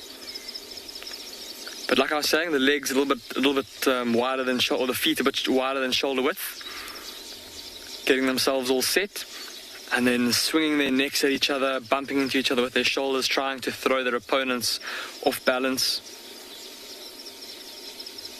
and trying to land a good blow with those horns, and at the same time trying to dodge or outmaneuver any blows that are directed at you by your opponent. But all in slow motion for now. When these bulls get a bit older, when they get to their full size, and when they'll have to be actually seriously competing for females, one deciding, no, is that enough? Then those blows will be much, much, much harder. The zebra's still going there, look at them. Look at the size difference between those 2 zebras. This is the one on the right. See how big and thick his neck is? It's obviously a fully grown stallion. The one on the right, though, much, much, much smaller, much more slender. It could be that it's a young male. It's maybe a member of the same bachelor group. Yeah, it looks like a young male. I'm just looking through my binoculars at, I know this sounds weird, but at its rear end. I don't know if any of you have heard about how you can tell the difference between male and female zebras by looking at their rear ends. The the females tend to have quite a prominent and thick grey stripe underneath their tails, whereas the males, it's almost like that stripe is much less pronounced. It's almost like the two stripy areas touch each other behind the tail.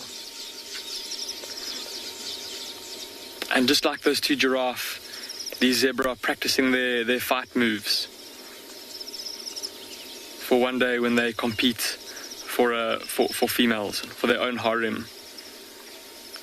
Now, that male on the right looks like he's definitely big enough and strong enough to have his own harem. But the one on the smaller one, the lighter colored one, looks like he's still got a bit of growing to do. Ooh, but he's got some sneaky moves though. Yeah, he knelt down there and tried to bite the bigger male's leg. Oh, and the giraffe are back at it too, not to be outdone. We may have stumbled upon zebra and giraffe fight club in the middle of andBeyond Pinda. And as everyone knows, the first rule is that we won't tell anybody about it, we won't mention it. Oh, but you've all seen it, so we've already broken the first rule. Yo, they're really going for it now, those two zebra at the back there. It's tough to know where to look, everybody. There's just so much going on here. There's these giraffe and these zebra that have had our attention for so long. But on the other side of the water now, there's a herd of zebra that's been joined by some kudu as well. Even some kudu coming down to drink. There's a whole bunch of woolly-necked storks there too. As I mentioned earlier, some black-headed herons. The herons, just like those marabou storks yesterday, no doubt looking for little insects around the edge of the water here. I mentioned yesterday that we've been seeing literal swarms or clouds of grasshoppers and locusts moving through the grassland here. And no doubt that if they do move past this area, some will inevitably get trapped in the water and be stuck kind of flailing around on the surface, and that'll make an easy meal for these herons. The storks too. Yo, the zebra's full of energy. Also play fighting there. Also looks like another bachelor herd of zebra down there that are making their way in the direction of our two combatants from earlier.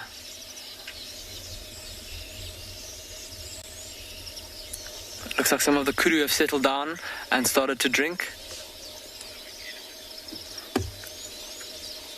This has just been the most unbelievable scene though, everybody. All these different animals coming down to the water to drink.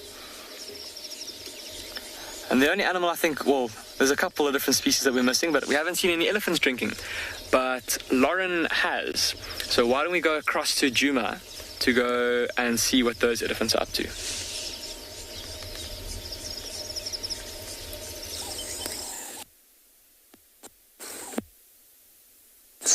To that scene. And talking of unbelievable scenarios, that martial eagle stayed in the sky, Davi recorded it, and the eagle and the martial eagle had an interaction in the sky.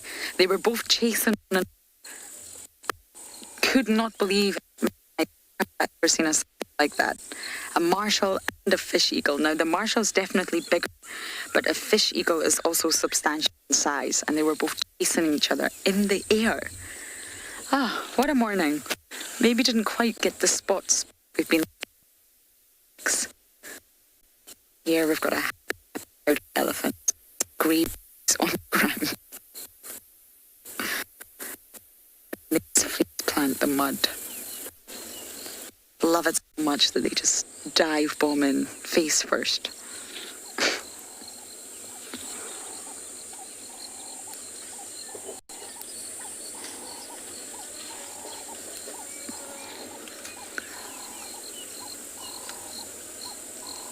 And all these little mud wallows that you can see, this is small. We're just right next to twin dams. Help the elephants so much. They don't need to go to the big dams. They can stop at every mud wallow if they wish.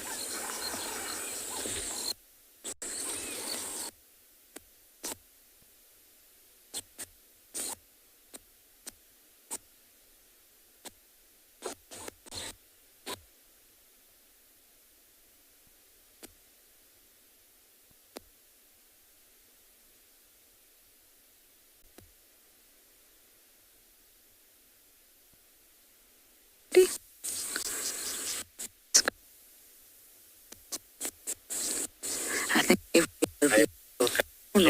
just lied there. I think most other vehicles have gone away because it's getting so hot. So we're going to bumble a little bit closer to home and see what else we can find.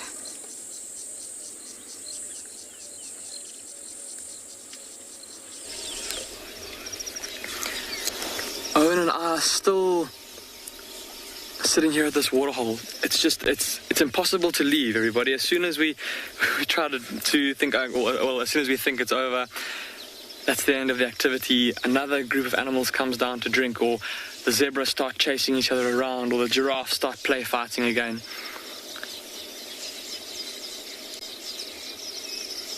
It really is incredible what water can attract on a day like today when it's just so hot. Of course, everything needs moisture.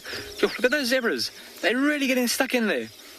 Shame, they're ganging up on that one stallion. Oh, here comes one charging in from the right.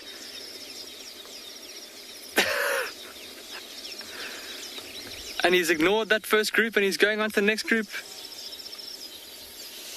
Looks like he's just looking for trouble, that one. Chasing the kudu.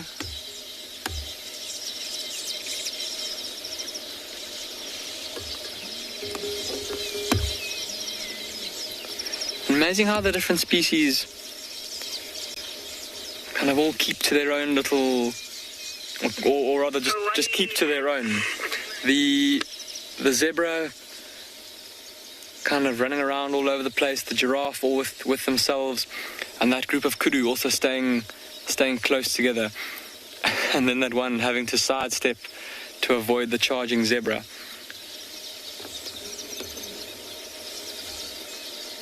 And there's a group of zebra that have just come down to drink in front of us here. They've just been joined by a giraffe. I wonder if that giraffe isn't maybe also thinking about coming to drink.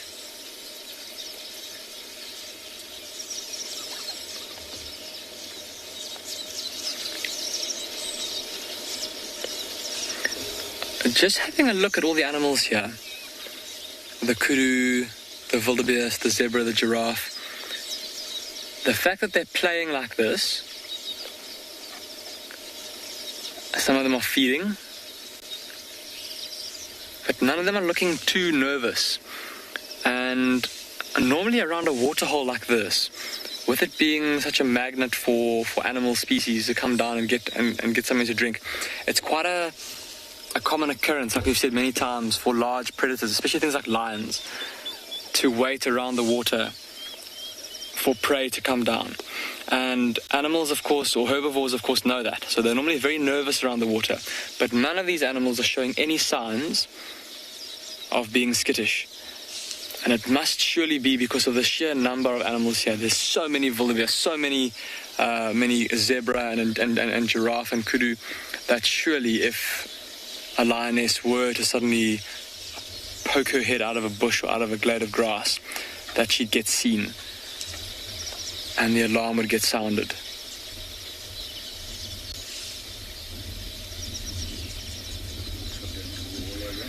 There's some warthogs now. I did see the warthogs coming down in just a second ago. See, Owen's got them there framed up for you. Yes, another species that's come down to the water.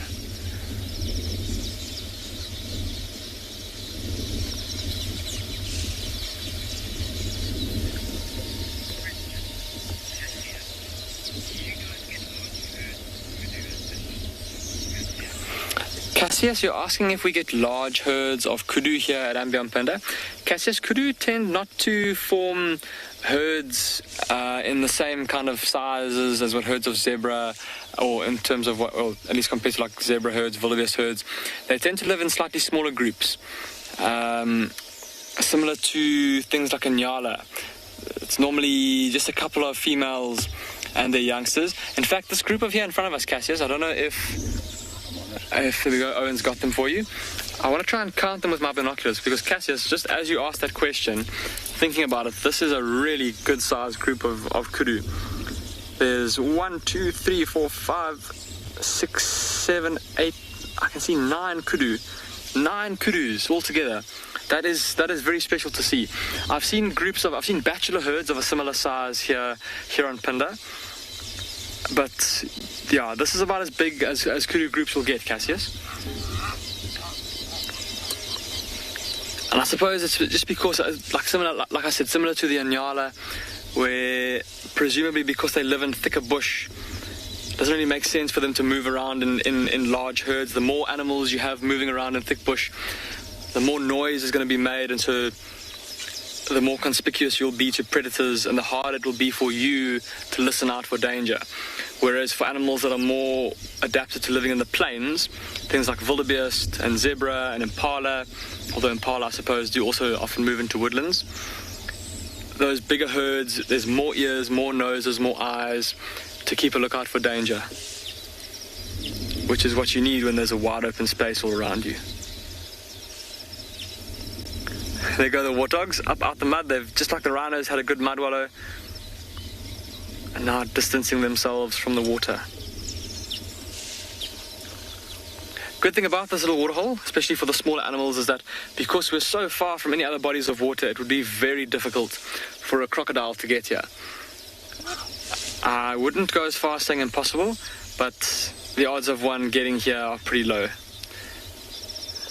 And also just from past experience, this waterhole, just the position that it's in, the clay soil, how exposed it is to the sun, it does dry up.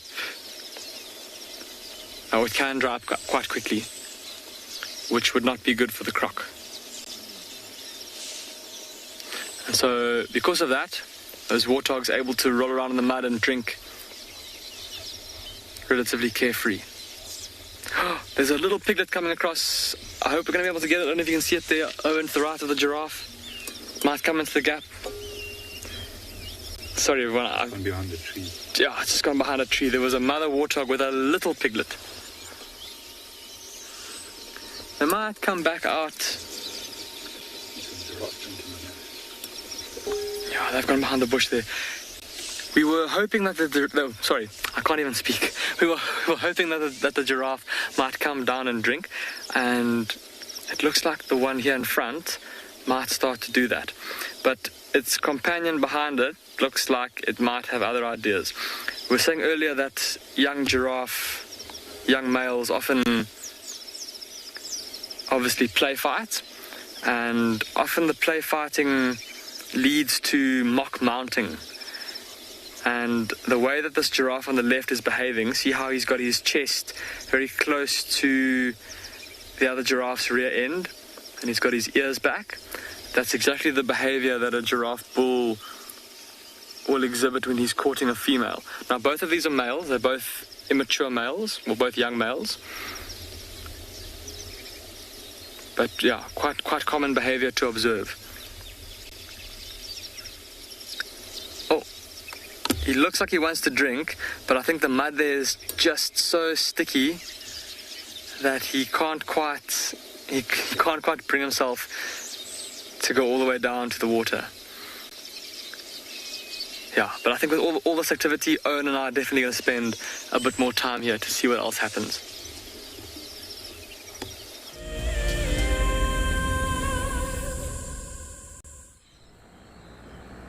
Jumbo, my name is Isaac Rotich. I come live to you every day from the Mara Triangle in Kenya, East Africa. I think the most underrated animal here where we are is the spotted hyena. And the main reason is people haven't read any literature to fully understand about this super predator.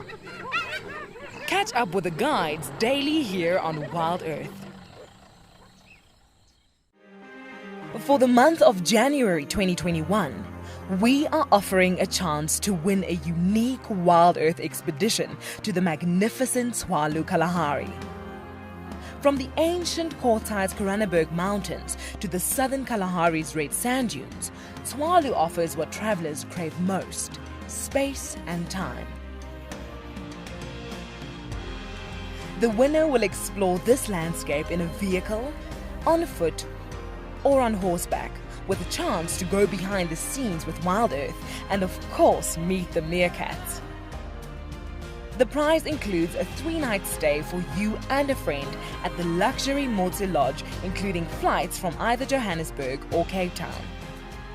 Open to all WildEarth explorers who have signed up before the end of January 2021. Terms and conditions apply.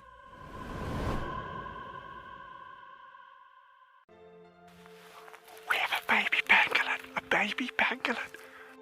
This is off the charts. This animal is about from your fingertips to your elbow. That's the total length of this animal. This is unreal. This is unreal. This is unreal. This is like now my 4th Christmas in a week. We should do this more often. Tune into WildEarth every single day. It's in your nature.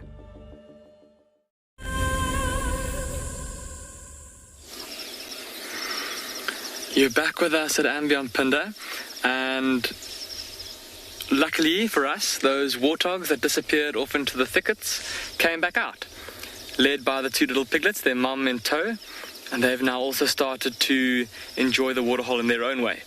They had a quick little drink and then flopped down and started wiggling around in the mud, just like those white rhinos were doing earlier. And look now how they've taken on that 2-tone coloration. They almost look like there's a kind of biscuit that we get here in South Africa called a Romany cream, and it's like a chocolate cookie that's basically cut in half. I suppose it's a bit like an Oreo, but it's like a chocolate biscuit on the top and then melted chocolate in the middle and then chocolate biscuit beneath it, like a biscuit sandwich. And I don't know why these warthogs look like that, just for the coloration. There's that lighter brown and then the darker brown on the underside. Look at that little piglet, how it's going underneath mum, trying to get to her nipples to suckle.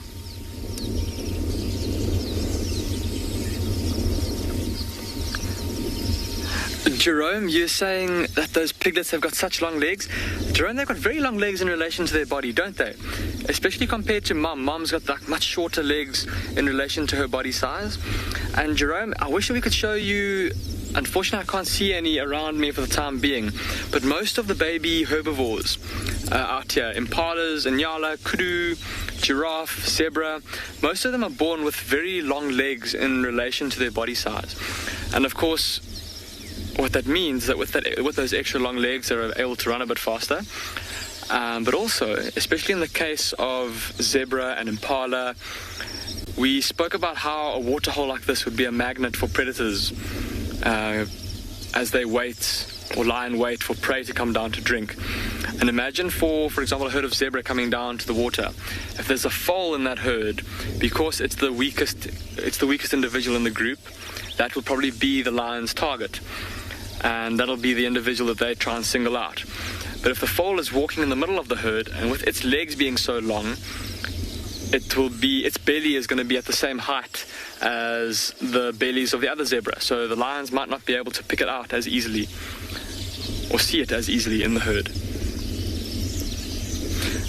I just want to use my binoculars. I think I might have caught a glimpse of a wildebeest calf up on the hillside there. There are a couple of little wildebeest calves up in that herd, but not very easy to see. Also some zebra foals up there. Obviously all had their drinks already. And now time for them to move off into the grasslands to keep on feeding throughout the day.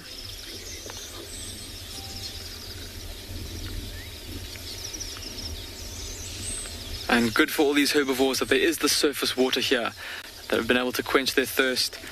And they'll probably be hanging around this area for quite some time. So we'll see how long it takes for the resident pride of lions to realize that and then move into this area to start hunting. Because it's been a while since we've seen lions in this part of their territory.